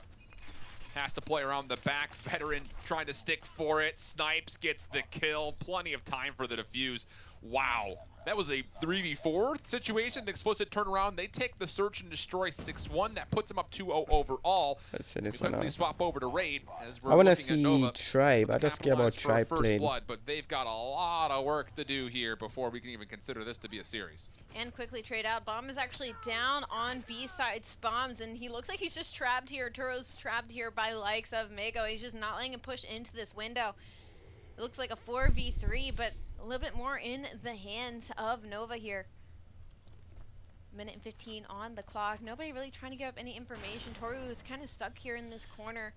Honestly, though, from his teammates. He's already gotten 1 and survived, and that's enough from this position. The fact that he has a chance to get a second would essentially guarantee the round, you would have to feel like, but the bomb does get collected and it gets backed out. Jesus saves, able to turn things, and as Turu heard some footsteps, is not able to capitalize on the timing. So with 50 seconds on the clock, and take a look at Zia, #1 in red, has already pushed through cutout. This is a free planet A, and ARP are going to know that. The fact that they picked up bomb or just able to freely push back. Not only that, Michael actually turned to see for the chow, and Taru's still sitting there. He's still waiting. I guess he thinks the bomb is still there, but this is a free plan. 3 players from Nova are gonna make the rotation, but is it soon enough? Is he gonna be able to snipe some toes or the hop up? He saw a toe for sure. He might get. Jesus saves might get taken down here. He's just laying behind this bomb. He knows he's getting scoped. Boom! He wins the 1v1. Dang. Jesus comes out on top. 2 dang. v3. Bomb is down. 30 That seconds on the would clock. clap them. He Jesus said, what Saves you going doing? Massive in Nova. Left with Karma, finds the first. He's like, Thumper out, tries to take care of it, but Zia is the one who doubles down. And look, there are a number of ways we can break down that round of where it started to grow on for Nova. But let's take the most potent of all of them. Jesus saves for 2. Win your gunfight. Zia finds the backup. Oh, jeez. I mean, come on. he was pre-firing that for a good like 5-10 seconds. He knew Jesus was there, so the fact that he got to pop up for free and actually Is won it the a trip mine I gunfight. see? Nova, I'm worried for the Yes, rest there of was your a trip series. mine right there. 5-0, ARP up on top. Boom, you forgot about Thumper. And Maga finds 2. Bro, the 5v2 Thumpers looks are like so Nova's cheap. confidence has just been picked apart. Bomb is down. They will find Holy. 1v4. Only so much you can do in this situation, Yaya. And that's going to be all she wrote. 6-0. ARP up 2-0. Wow. After that, S&D. What? That's crazy. This is a Nova team during Masters. Granted, that was like half a year ago. They looked great. And I would say one of the more proficient parts of their gameplay was what happened in Search and Destroy. Now, the thing was, I mentioned this from before, and I don't mean to bring up bad news here, but, I mean, Nova finished top 80 in Stage 3 in that open qualifier tournament. A lot of that was due to the fact that, hey, they had to play up against a good adversary very early on in the tournament, but goodness me, that is just not at all what you would expect. Huge breakdowns in each of those Search rounds overall. ARP starting to gain some momentum, but we swap back into map number 3 here between Explicit and Full House. And Hack the Yard is the venue we find ourselves at. Favored side for Explicit off the rip, and they've already turned it into a 2-flag status for their favorite. Already a couple of seconds under the hill. Again, this is the opening moments of our domination. 17-18 C in the hand of Full House Gaming. A and B, of course, under the likes of Explicit's wings. They have full warehouse control right now. If you look at the bottom of your screen, though, number 1 and 3, Tricks and GDS are possibly looking to go through a mid-flank deep A, but they're going to have to answer to Snipes. They do end up taking him down, but a lot more work to do, as number 5, Solar Season, is actually just getting up behind them in mid, near crates, and getting free kills in the back. Got to find a way to flip here at some point if you're Full House. Decent eliminations, give them a look at Warehouse, and the kills are good to follow up behind that. The thing about it is you still have number 4 Solo, big X Factor, playing inside the garage down low. Let's guess. Traded, That's so like this a should be an 117. opportunity for Bigadera and FHG to step onto this B flight, but can they actually stack it for a full capture? That's the question. Lucifer provides us our answer as he will come through, find the kill, and immediately turn that into some depletion of the progress that was gained. Unfortunately, it looks like Full House is just investing way too much in the mid side here, as they're pushing maybe 1 or 2 in Warehouse and then letting the other 3 push up into mid, and it hasn't gone in their favor just yet. One player actually slipped behind enemy lines. That's going to be Godera. He will find 1. He finds 2, but he does get traded out, so unfortunately that doesn't do anything for the side of Full House Gaming here unless they capitalize on this Warehouse control. They've been in this position before. However, they were too slow to act on it. Some capitalization going on the B side, but again, it's already 60-33 in Explicit's favor. This is the last look here on this half for Full House to try to make something happen, and it's going to be a full flood. Everyone spills into the Warehouse. Snipes on the heady. Clean for a first. Bro, the type Obviously is so sees the good. tracer of GDS up top. He'll make sure that there is some contest here. And as he does get the challenge, wins it with a little bit of help from his teammates from beyond.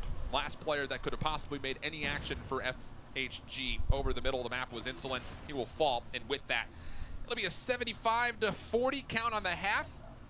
And honestly, there was some, contest there from FHG at the beginning of the round, but largely that was a very comfortable half for Explicit. It was the same problem Full House Gaming had in the Search and Destroy. They continue to spread out their numbers and not play for the trades. So instead, they send like 3 players into mid to try and push into mid warehouse, while 2 others are trying to fight their top battles, and they just aren't winning the gunfight. So Explicit, again, they've been stacking this warehouse time and time again, but they light at the end of the tunnel. Full House Gaming, they are in favorable spawns right now. They do have A, they do have warehouse control for now. There's only 2 players on the side of Explicit that are here. They take the 2 down. This should be a cap. The thing about it, though, Explicit is just denying the B flag. They don't even need to capture it. Yeah, because they held the 2 flags for so long in the first half, keeping that neutral is win condition in a way. Now you're even putting a little bit of extra punish on it as this battle for the B flag is starting to turn up in favor of our squad in red, but Fashion up top does reward himself with a triple. That will give him a look not just at the flag, but also at the death machine. Now on 3 in a row.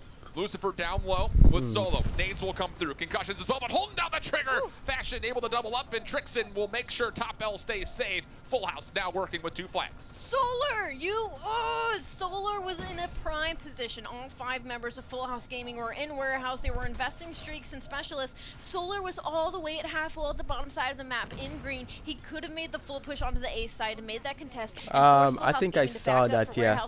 No, I saw when Marshall was clapping earlier, bro. That could have and a sign fine off the range, game here. like, Explicit bro, are still dang. in the lead. But yeah, Currently, Chalice they was only clapping have too. C under their I think I wing, did see A what you're being talking controlled about. Full House Gaming, but it looks like for now Can't let it Explicit flip. has broken into warehouse and might be gaining this cap. You can't let this flip if you're Full House. You have to be able to get back in. And contestant Insolence saves a life by working his way through the top window. Now pushing forward, taking control bottom L, but Veteran meets him and outbests him. GDS on the low ground, playing through Garage, just trying to keep his life. YY's the reload, but does not have enough bullets in the mix, and Explicit will be denied the chance to get this full flip. Yes, there are still numbers to contest it, but largely Full House is still in position to make sure that this stays neutral. Lucifer cutting in from the mid to give his teammate help on the B site. This should be a cap for them. B and C now in control of Explicit as they break the 100-point mark. 103 to 82, 2 minutes and 50 seconds on the clock. Once Explicit has control, it might be almost impossible for Full House Gaming to break back into this warehouse. Math is not good right now for Full House. They're going to need this B flag and then probably some time for a triple capture as well if they want to work their way back in and see this series extended to a 4th map. But Solar has other designs in mind. He's worked his way across. The spawns for Full House are by the office, the last place you want to be, and you see exactly why. Snipes picks him up off the spawn for 2. Fashion trying to get back in to contest this A flag, but these spawns are just not good whatsoever for Full House, and Explicit have everything they could possibly want. Full trip cap coming in, they're just legit marking Full House right now.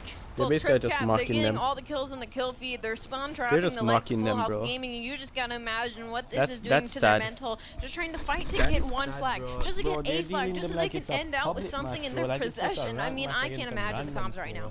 The thing is, with Full House, that's how they likely losing this 3rd map, it puts them to 0-3 in the group. And their only hope at this point is to win out, which will be a difficult, tall ask, I would say, for anybody.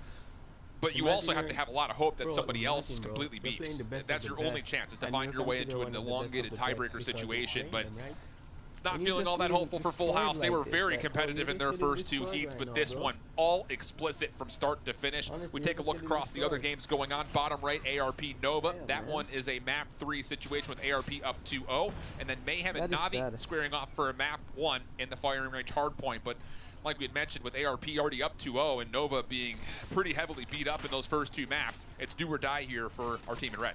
Absolutely, and I was going to say they are at least a bit tied up here in the domination, but 2 flags are in possession of ARP. They have C and B under their wing, while Nova is sitting pretty at 36 down, 45, about 10 points here dwindling, but it looks like they're trying to make a full push through mid here. A lot of contests going over to the C side as they're looking for an AC cap here. An interesting strat, but it might work out. ARP, having lost their first matchup to Skade, came out and took care of business versus Stamina, looking to best the other EU team in their group. And with a marginal lead here as we get closer and closer to the end of the first half. Very back and forth affair, all things said. It's just a B flag hold for ARP, and with their spawns being towards C, they will commit a couple of numbers to try to take this. Why do these Yaya is still in they the don't action like to and reload. will make sure it stays neutral for a little bit longer, giving his team a chance to respawn and maybe fight for this B flag off the next break. And paying attention to your minimap, 3 Oh, they're and using 4 on the stopping side of power ARP rounds. Gaming. I don't know why they're putting so much over to the C side. All 3 of them rotated for that flag when they only really needed 1 to cap it, and because of that, they might lose B here as well. The mid control that they fought so hard to get, they are still in the lead, dwindling. But Pepe has something to say about that as he finds a 2-piece to try and keep them off the point, but B will end up getting capped for the likes of Nova. Now this is the light that they needed. But look at all 4 members. ARP just in a conga line over towards the B flag. They find the kills while doing so, and that will be an instant retake right at the end of the half. But the big thing, again, we look at this overall score line. You know, let's say it finishes 75-68, which is not 75-66. That's not bad. No, not at all. This is still a very even domination. For a team that's down 0-2 in map series B in your domination second half, only down about 10 points, that is not bad at all, and now they know how to play it. We saw them take ANC, which is a really good strat because it pulled off a lot of the members of ARP Gaming from the B side and forced them to make a rotation towards either side, which then gave them mid control, which almost let them flip that lead. So hopefully we see some of that out of Nova here in this opening breaks. Actually, a lot of spread out contesting going on. Nobody's really on the B site right now. We got 3 members of ARP trying to go for the C. We got 1 player from Nova. That's going to be Yaya, who's taking over the A site right now. B is still completely uncontested. I love this. This is sneaky. And Yaya has been an individual hero for his squad. He actually takes down 2. Oh, but the last 1v1 off screen does not go his way. And this is now all of a sudden a high risk, high reward situation, turning more towards the risk side of the conversation as Panky has taken down C, able to sidestep Saturns and take him down by way of the Thumper. And all that's left for Nova to hold on to is the B flag. Although they will have an opportunity to make their way over towards C, but a death machine gets called in, and that's immediately shut down by Mago. Oh, huge investment for Nova turned aside.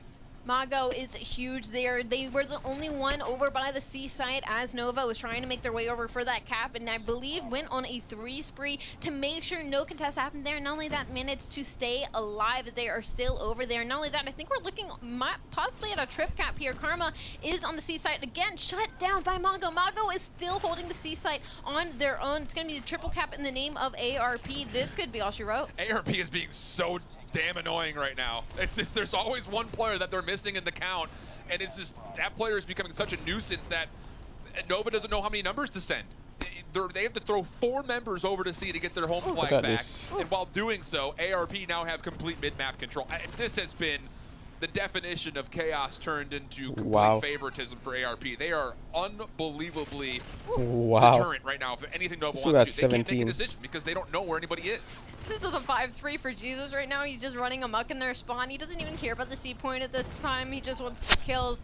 I mean, Jesus is one of those players that will consistently get behind enemy lines and just shoot you in the back, shoot you in spawns. You can tell he understands the game incredibly well. So ARP looking to close this out, 127 to 93. Nova do have the C site, but mathematically wise, unless a trip cap comes through near the end, there's not much they can do. No, not much they can do whatsoever. Man, what a weird first couple of rounds this has been. I mean, Skade striking first against ARP, but a brilliant bounce back from the North American regional champs, and on the opposite side for the EU Masters champs, Nova. What do you do from here? Right now, because this is a beatdown. Yeah, that's a beatdown, bro. It's going to be 150 to around 110 at most, and man, Nova's got a lot of figuring out to do because they have been really, I would say, at anything revealed as far as maybe what their worth is or what their worth is not. This has been a very surprising and very convincing 3-0, though. ARP's kind of playing with their food right now as we saw them give up the B side to Nova here in the last dwindling seconds, and Goliath get called on the A side. So not much you can do there. A lot of 3-0s in this heat here shift. I feel like this is something we didn't expect going later in the day because of our first heat and how, you know, we went so much the distance with the majority of our maps, but Heat 2 and Heat 3 have proven to really just be a little bit of a massacre. And here's the thing. The tone that has been set from that first heat has definitely started to dissolve its way through all the other matchups because it pans, you know, for ARP, let's just use them as an example because they're what we have on screen. You lose to Skade in your first matchup, which is a match that going into it schedule-wise, you're thinking, we should win this one. You don't. All of a sudden you say, okay, we have to win out, and it brings a different level of mentality to when you're playing up against a team like Nova, maybe, for instance. And when you start firing on all cylinders, things like that happen. I mean, specifically speaking about ARP as well, I'm happy that their confidence didn't get squashed from that Heat 1 because when you're a top seed team and you go in this inter-regional finals and you go out like that early, that's got to hurt your confidence. So I'm glad that they've kind of regained. I can't imagine the talk was kind of like, all right, guys, we got to chill out. Like, we got to play our game the way we do it. And that's clearly showing now as we move into our later matches. And on the other side, you know, kind of just keeping the conversation with the matches we've seen so far, full house. 0-3 now, and like we were kind of bringing up just kind of casually as they were losing their third map, you have to now hope that you not only win out the rest of your matches, but somebody else has to completely, or actually a couple of different teams have to start beating each other up if you want to try to force an elongated tiebreaker situation. The deck is not stacked in their favor, though, losing their opening 3. Yeah, I mean, it's a huge toss-up now as we're going into our Heat 3 because you have to start working out the math, right? You have to start thinking what teams need to do what for us to land where. Stage so 5. it's a lot to be done as we look at the games we've seen thus far. Again, 6 matches going on at once, 5 heats in the day. We're hitting to the midday right now, and players are starting to be warm, starting to find their groove and their vibes. But once again, Explicit 3-0 in pools right now, a team we really need to talk about because, again, they said their confidence going into this was all about the vibe, all about, you know, we are more than teammates, we're more than just players, and it's really showing up today here. But this thing, I would say, you know, looking back at this series, the 150-33 beat down from ARP, and then turning it into a dominant search and destroy. It's like almost this, like, this was like hilarious. Look at that. Boom. Like Tell you about Jesus saves, bro. That dude is clapping everyone. Start their day off. But then you start to put the heat underneath their seat. He's so good. This is what this is He's the ARP actually that we saw super during good. stage 4. That's kind of what I'm trying to get at here. Largely is, yeah, they didn't have to play up against Tri, but when they played Mayhem in 3 separate best of 5s, this was the ARP that we came to know during that stage 4 run that they went on. On the other foot, though, what is going on with Nova? Yeah, I'm good, man. I Just here literally chilling. don't know. It's literally like they were just starting to get picked apart. I feel like this series maybe wasn't a good telling tale because that was ARP. That was prime form ARP, and Nova maybe just didn't know how to deal with that. Maybe Nova it just isn't on that level yet. But at this point, you have to start winning your games, at least maps, at least something to get your momentum going, to get your confidence going. Because, I mean, 6-0'd, 150-108, 150 Oh, it's best out of 5 now. Yeah.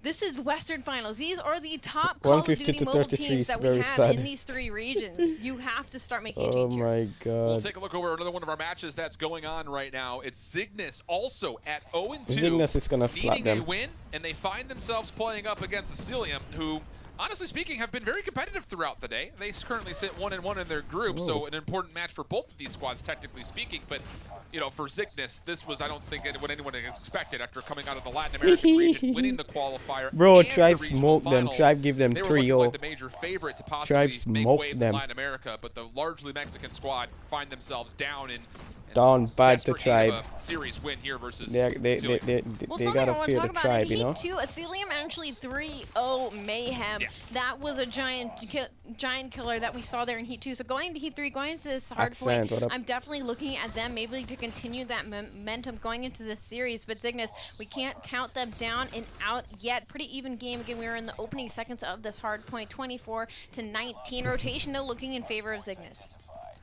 For Sicilium, the loss to Godsent in their heat number 1 is one that very well could play disastrous for them when it comes to trying to escape this group, but that's a conversation we'll save until later in the day, because right now the big cause for concern is, can you get through Cygnus and put yourself at 2-1 and essentially throw Cygnus out of the conversation for exiting this group.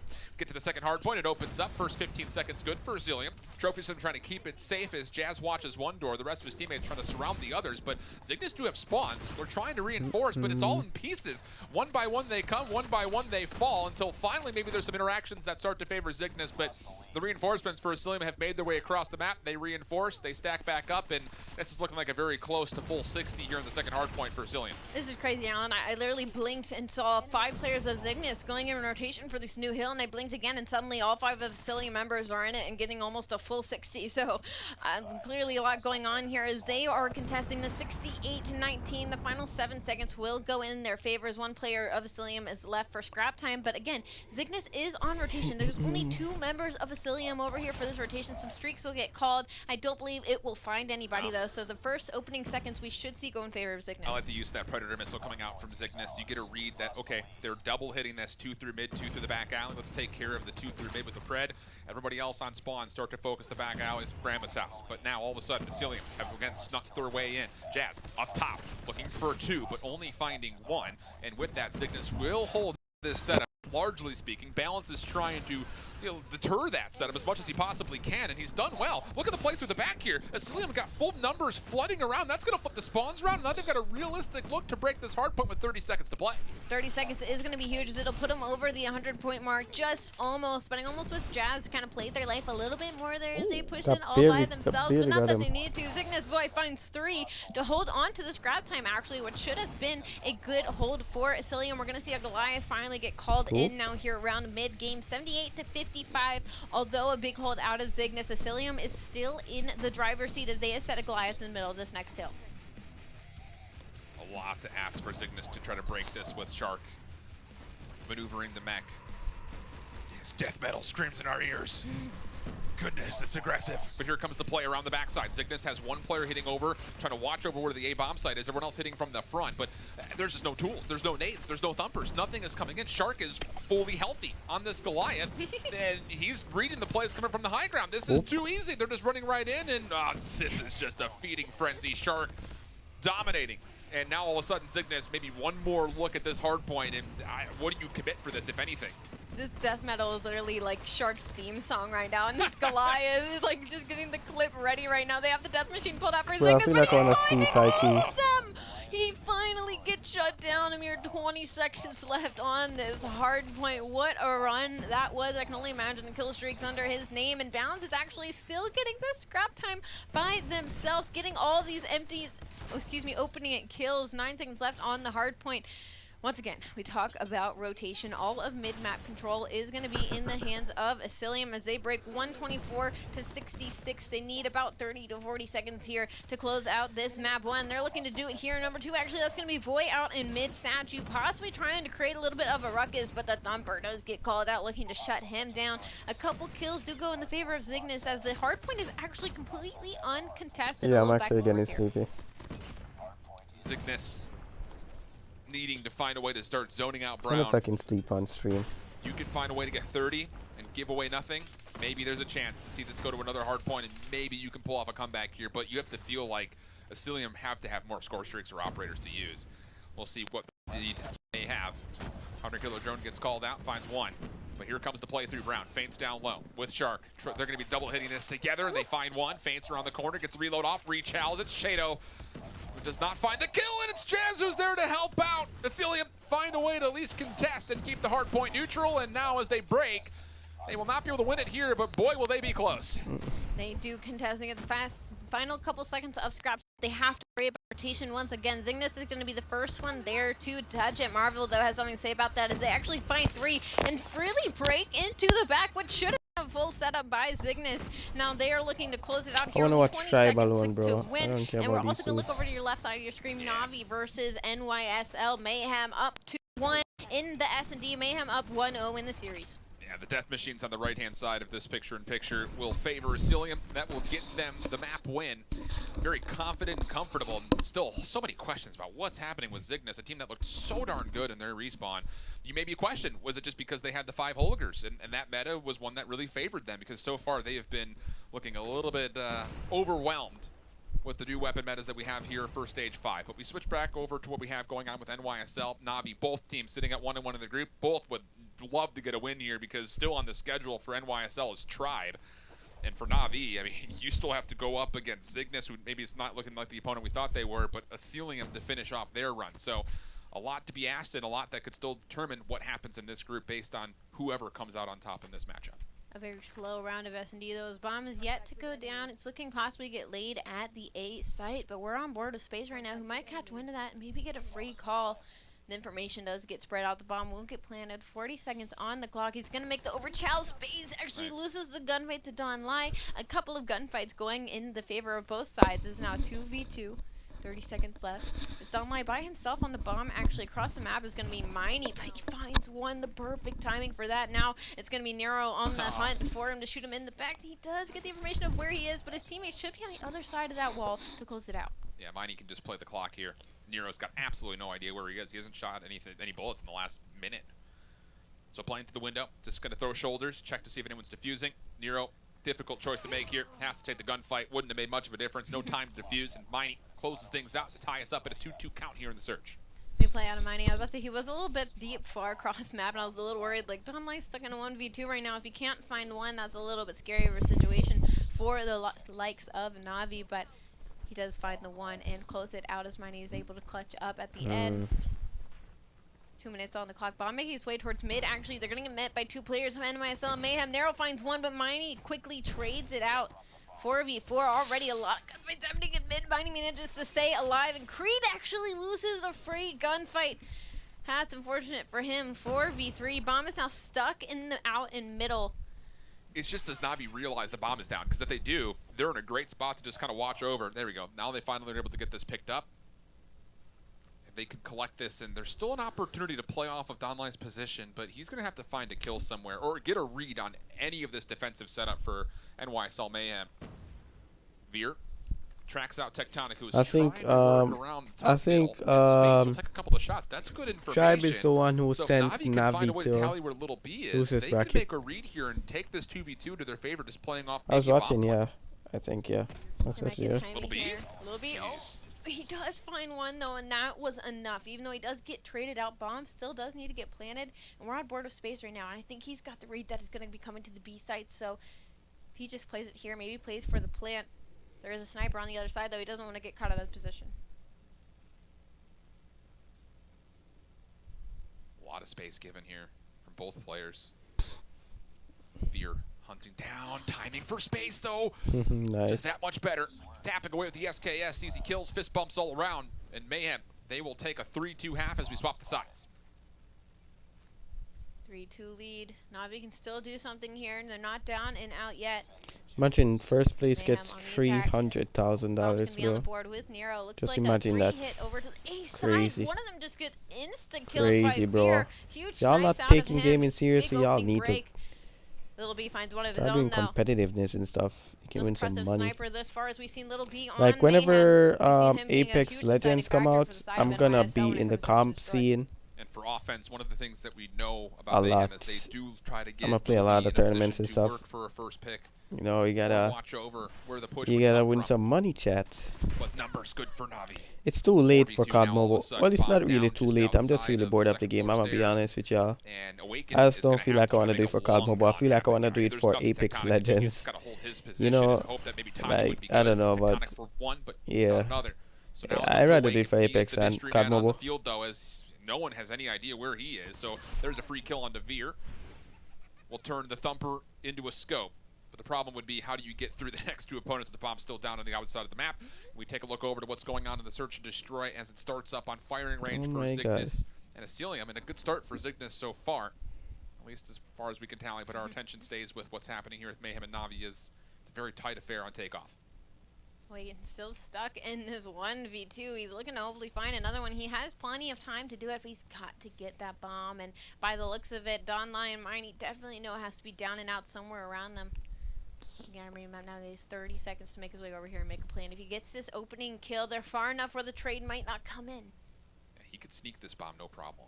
It's just, does DUTE.EXE hear anything? Is an arrow snapped over as if maybe he did up top? Awaken able to push back one, gets a look at the other, but Mighty's just essentially playing bait right there. Just, here I am, take a look at me. A little sleight of hand trick right there as DUTE.EXE finishes off the kill, and we stay deadlocked this time at 3. The snap was gross out of Awaken that he was able to stop on that second player, but unfortunately in the 1v2, DUTE.EXE was just able to help his teammate there as he was making the perfect bait. Bomb now going to be in the hands of Nero once again. They're playing a little bit slower. They don't want to get picked off by Veer like they did in the previous round, but a lot of gunfights are about to go happen on top of each other here over in train station. Yeah, Creed and Don have gotten so much freedom. Those nades that came through mid, just allowing them the chance to work their way very quickly up the middle of the map. I'm actually getting really sleepy. 5v3. NYSL. Forget 300k, bro. That's gonna be, bro. 300k is a legit a life changer money. Nothing to find there. Space left. 300k is just a life changing money, bro. Like I would just, I don't know. I would just have to make a plan, a whole life plan, bro. Because that's legit a life changing money. You can legit buy your own house, buy a car, so that money remaining. Definitely not the best choice for Like Mayhem. it's legit a life changing money. Hikey. Getting Little B open on that first I don't know what I would do, but I would definitely turn my life around. Definitely. In this opening round, getting that first blood and putting them in advantage. Question. Bomb making his way towards B now, though. They're going over to the edge of the What a map. Little B change-up. got that opening kill. This should be round now for NYSL Mayhem as it opens up a lot of lanes. And just look at the difference of this offense for Mayhem.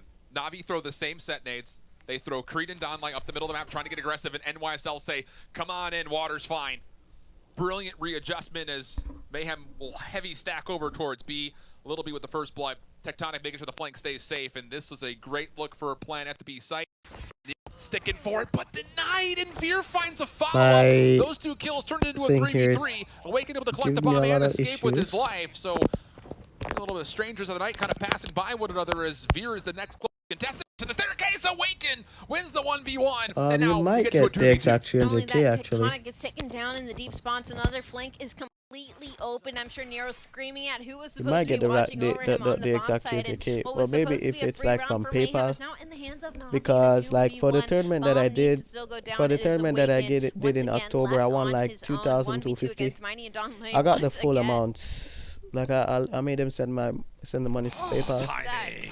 Like I guess when you're Miney's sending trying it to come the and collect bank, you himself know, with Donlai taxes so they will can be display taken that out. But for me, I as a got to send duo, like but the timing PayPal. is perfect So I don't from know. Navi's point of view at least, and now the first time that we've had some separation between these two teams in the Search and Destroy. It's a 2-round gap. It's going to require NYSL to win 3 in a row.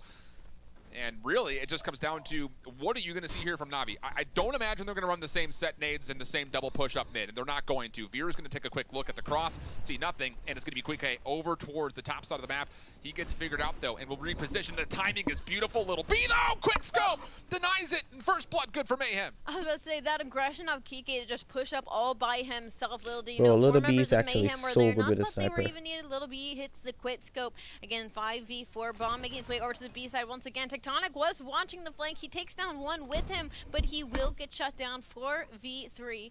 Bomb is going a little bit slowly towards the site right now. Looks like Navi's going to catch wind of it. Number one actually is going to be Creed, though, all the way deep in the back. But it looks like Navi Beats needs reading one this. more. Looks like he's going to wait for the peek. He does, but he gets shut down by Creed. Now the flank is open. It's going to force space to turn around and try to win the gunfight. That is such a huge play from Creed. You're in a 3v4. Your whole flank play had been stopped, even though there were trades. Tectonic read it. For him to still commit to that flank play is super impressive. And then a little jump peek from Creed. That's his third in the round. And Navi in a great position, 3v2. They've completely flipped the map. Little around the world strategy coming through here. And the thing about it is, Mayhem have not cleared the B site. Sure, they've gotten around the back of it, but you don't know what's in the middle of the map here. So you've got to get someone to some high ground. And it looks like Awaken is going to go sniff things out on the opposite side of the map, while the bomb carrier of Nero will just kind of follow in his footsteps, a little bit more delayed.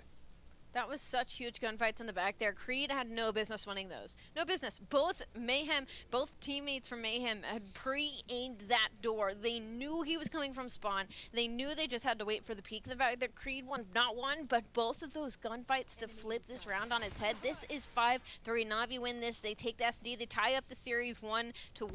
That's what Mighty and them are looking to do.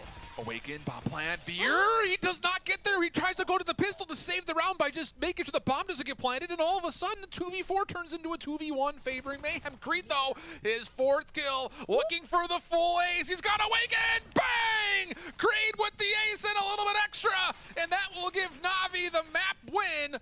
Oh, boy, what a heroic play from Creed. Shoot all the bodies you want, Creed. After that, shoot all the bodies you want, Creed. After that, shoot all the bodies you want. You I have win a 2 sound delay. I gunfights don't you know had if no it's me business doing. or They were pre-aiming. They knew you that were game. coming. Not only that, you clutch up the 1v2 at the very end with the bomb and defuse. Creed keeping them alive in that series. Now tied 1-1. We're going to hop back on over to another series. Cygnus versus Asilium. They're also in their S&D. Asilium up 2-1, also up 1-0 in the series. Balance, though. Plenty of freedom from his teammates mid-map to get this bomb planted, and actually plants it from an angle that I believe Feints may be able to see from Sniper Tower. So Chato already in a very difficult 1v3, going to be made extra difficult when it comes to trying to clear off Feints, and also try to find a way to defuse.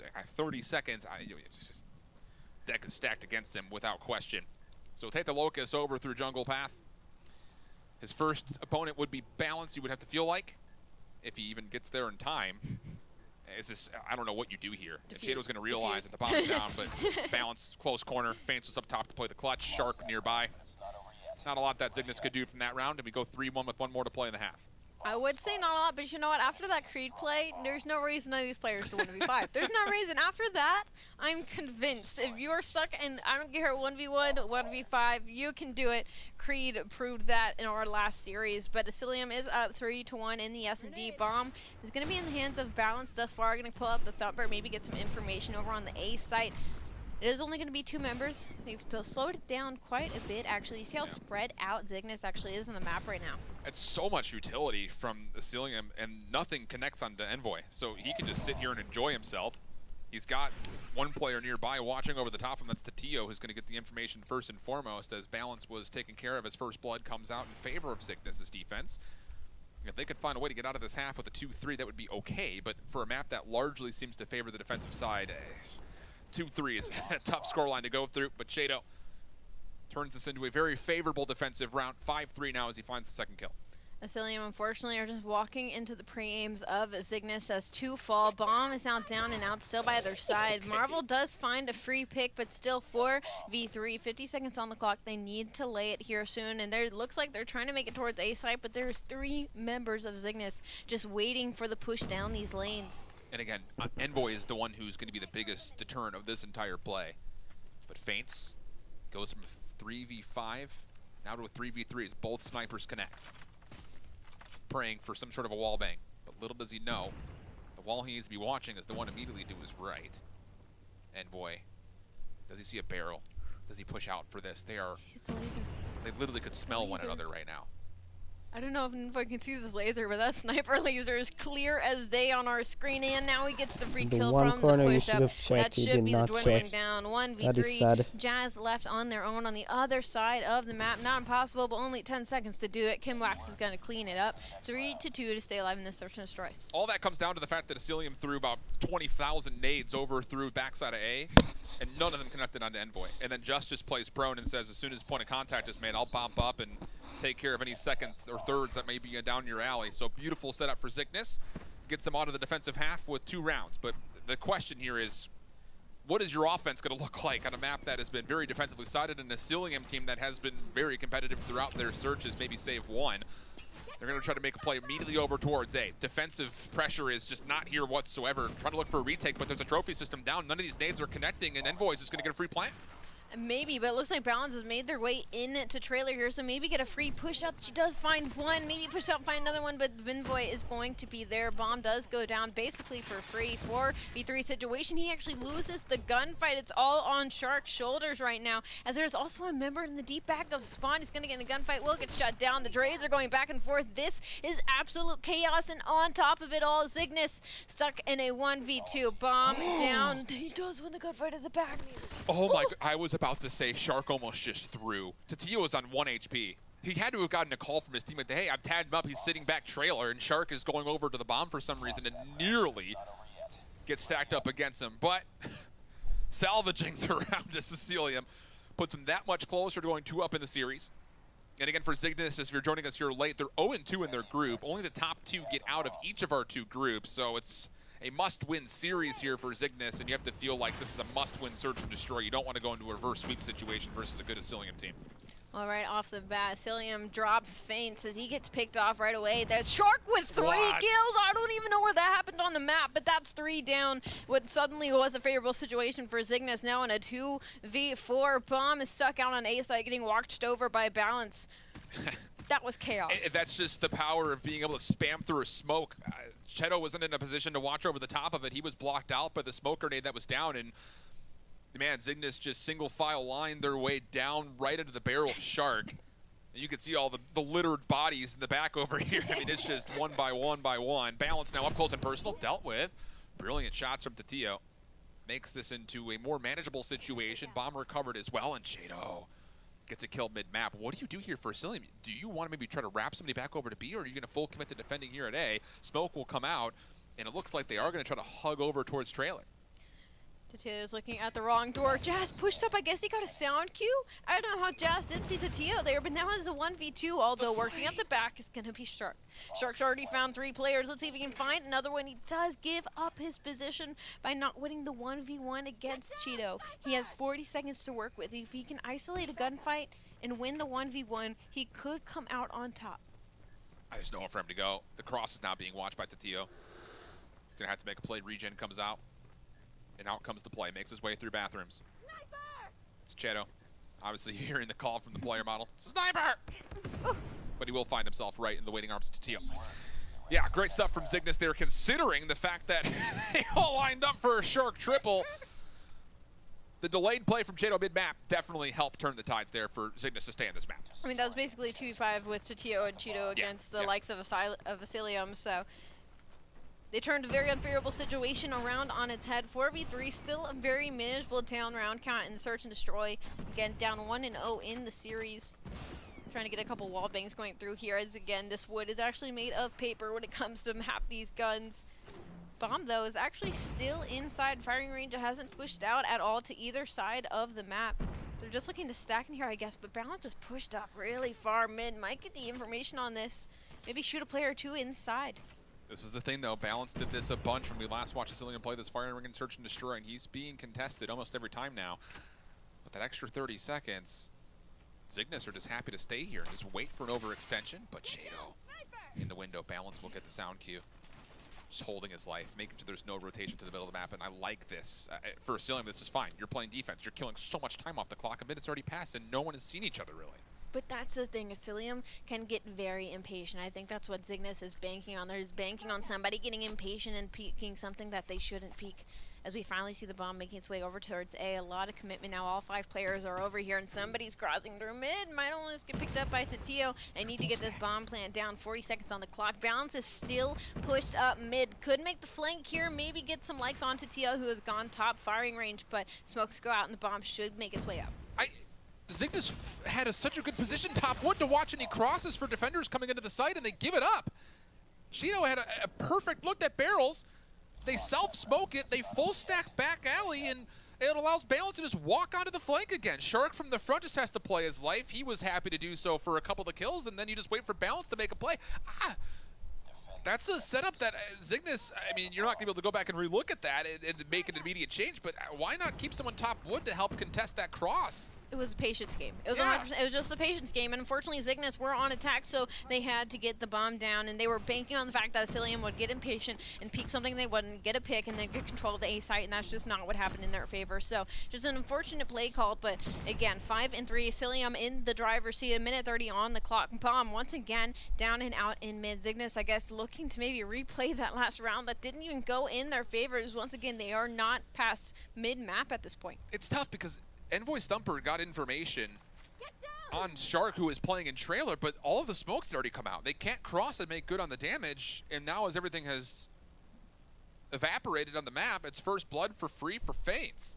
Man, it's just there have been so many moments for Zygnus that's like, here's your opportunity, green light, go, and they kind of get caught sleeping just a little bit too long, and maybe that's just because they find themselves at an 0-2 group tally. They know they have to play for a win, and it's maybe giving too much respect up. Okay, they got the pick. They got that opening pick. Now they can push up onto the A site and get bombed down. Now they have control. They're going to have to worry about Shark making this peek, though. Just does win the gunfight. 4v3. This is what Zygnus needed. The bomb will get planted down on Envoy. That's another kill on the board of Zygnus for number 3. We do have to worry about Marvel working his way in the back. Nobody's turned for flank just yet. Just is actually looking in mid. He catches the cross, but Jazz pushes into trailer and gets 2.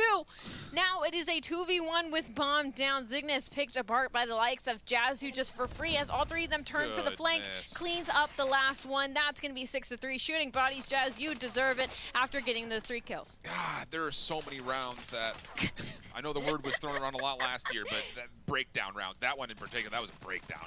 Zygnus had everything they could possibly want. Marvel took a shot from the back, you know he's flanking. The smoke was pretty darn clear where Jazz was coming from, and everyone just panicked. Wow.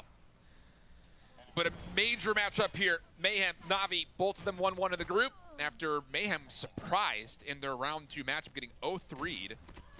Now find themselves on the domination standoff. And Navi, great position here. BC hold and a player or 2 over towards A. Triple cap comes out almost off, I won't say off the break, but here in the second, third set of engagements, things are looking good. Fear up top. Nearly a chance to just shoot fish in a barrel, but finally Mayhem, they were able to come back and take their home flag. The little trip cap was short but mighty. A and B in the hands of Navi, 59-39, 60-40 probably would have been the more appropriate way to say that, but Mid-map control in the hands of 2 players of Na'Vi. That's going to be Miney and Creed here. Creed having a hecking series after we saw in that last S&D. Mayhem, they're looking to make this comeback as they're starting to get a little bit of progress on B. It's going to be DUTE.EXE that has something to say about that, though. He does get the player off. A lot of mid-control here going in the favor of Na'Vi. Number 2, though, that's going to be Miney actually making his way towards the C side. If he wins this gunfight, that's going to word trouble for Mayhem. He does win it. Thankfully, though, first half, 74-47. That little moment of triple cap, keep that tucked in the back of your mind because that could play as a difference maker if Mayhem come out and find themselves a 2-flag status right off the rip. Take a look at the kill death. Again, Creed, you mentioned him. He's all over the place. Just going rogue. No hill time or objective time whatsoever. He's 13-11, just the most engagements by far in the lobby. DUTE.EXE, though, now the first one forward, and Little B will actually commit the Death Machine off the rip as this is going to be NYSL trying hard to just full stack this B hard point, pardon me, this B flag, but it's a card that explodes and takes care of all of Mayhem members, and Na'Vi will make sure this B flag, for at least for now, will stay neutral. A lot of streaks getting invested here on the side of Mayhem to try and get this B control, but even after all of that, they only have a low progression. It is still very completely neutral. There's 2 players on Na'Vi that are there in mid, but Nero cleans up 3 to keep Mayhem in this, but again, 82-54, they are still down. They should get this B cap, but number 2 spawns out. That's going to be Miney. They're going to chow this C cap. This is going to be great. Nero went equalizer, and it's not equalizing, it's dominating. He completely keeps Na'Vi in the back right corner, and that freedom is enough for Mayhem to just walk back on and eventually capture the B flag. There is more than enough time here with this 2-flag cap for them to get back into this game. It could be tight, but for the moment, Mayhem in a pretty powerful position, and once you capture this B flag, it's very difficult to retake it just with how many positions and high ground spots you can freely watch over, especially if you have death machines and tectonic topside screens. This is a very difficult player to deal with, especially when he wields the death machine. Usage of streaks galore, and I was going to almost say Na'Vi is spawning out deep near C. Good, great trouble for the likes of Mayhem as they're all kind of stuck in this mid corner of the map, but it's actually working out in their favor. You got Space watching over the C side and also helping in mid street for B. This is a huge power position for him. But gives it up. And what? Why? And gives up B. Why? Awaken now all of a sudden has to come forward with Tectonic, and they will, but the flag still flips. Is there anybody else from Na'Vi who can stop this from reflipping immediately? Here they come off of Spawn, but Tectonic, big win. They stack at NYSL, snatch up the B flag right back. Creed just spawned near C side. I want to see a beeline. Beeline to the C, win the gunfight against Little B, and maybe put yourselves back in the game. That's exactly what he's going to do as he goes for this contest, and now it's all going to be up to Kike to hold on to this A side as well. There's also a member of Na'Vi going through mid to go for B, but he actually does get shut down. So once again, 106-94. The flip should come here soon, but we do have player number 5, DUTE.EXE, on the side of B. Awaken spawned behind C still, even though Na'Vi were slipping the map around. So 99-109, Na'Vi controlling the B flag after all the chaos that just came through, and they still have Creed, who's all around this back C flag. You need to deplete this progress and then eventually find your way back in, work this brown building, maybe try to get back up top in screens, and if you can find a favorable kill feed, maybe you can stack for the B flag. Here comes the action. Awaken, Tectonic, first 2 kills, and Awaken is absolutely woke at the moment. Trophy system to go down. Tectonic finds a kill with the Dragonfire, and now when the Death Machine is out, they can try to stack, but Na'Vi still just keep funneling through any type of explosives you possibly can. The War Machine out to aid the effort, and all the progress that was made will be instantly depleted by Na'Vi. Na'Vi is struggling with these power positions on street, but they've just decided to all 5 push out and get mid control, and that seems to be working. 130-110. They're looking to close this out here. Creed has been playing lights out in this series, just knocking Mayhem down time and time again. Not only getting behind in spawns, but just outslaying them in this mid control. He's got a death machine as well whenever he decides to invest it. That chooses to be now. He does find one. He finds a second as well. 140-115. Na'Vi looking to take this series 2-1. Creed just said, nail, meet coffin. This is looking all but done here for the 3rd map. Unbelievable spree from Creed. And that will be enough likely for them to walk their way into a map 3 victory and be up in the series 2-1 unless something immaculate happens here in the B flag. Wait a second, A is going to flip. Do they have enough time to stack this B flag? No, they do not. It would have been an amazing comeback effort, but too little, too late. Day late, dollar short, however you want to frame it up. Na'Vi, they take the edge, and hey, that's refreshing news for Na'Vi fans and terrifying news if you're a Mayhem fan. I completely agree. Creed wow. I mean, we saw him in the SD and we see him in this domination as well. He has clearly been the X factor for Na'Vi in this series thus far. Yeah, it's maybe in the tournament so far. Hard to say because Tribe hasn't lost a map yet. So, you know, whatever's happening over in that camp has got to be feeling pretty darn saucy. But yeah, I 100% agree with you. After a slow start for Na'Vi coming out of their opening heat, it looks like it's just going to be Creed putting everyone on his shoulders for a minute to get him a little bit taller.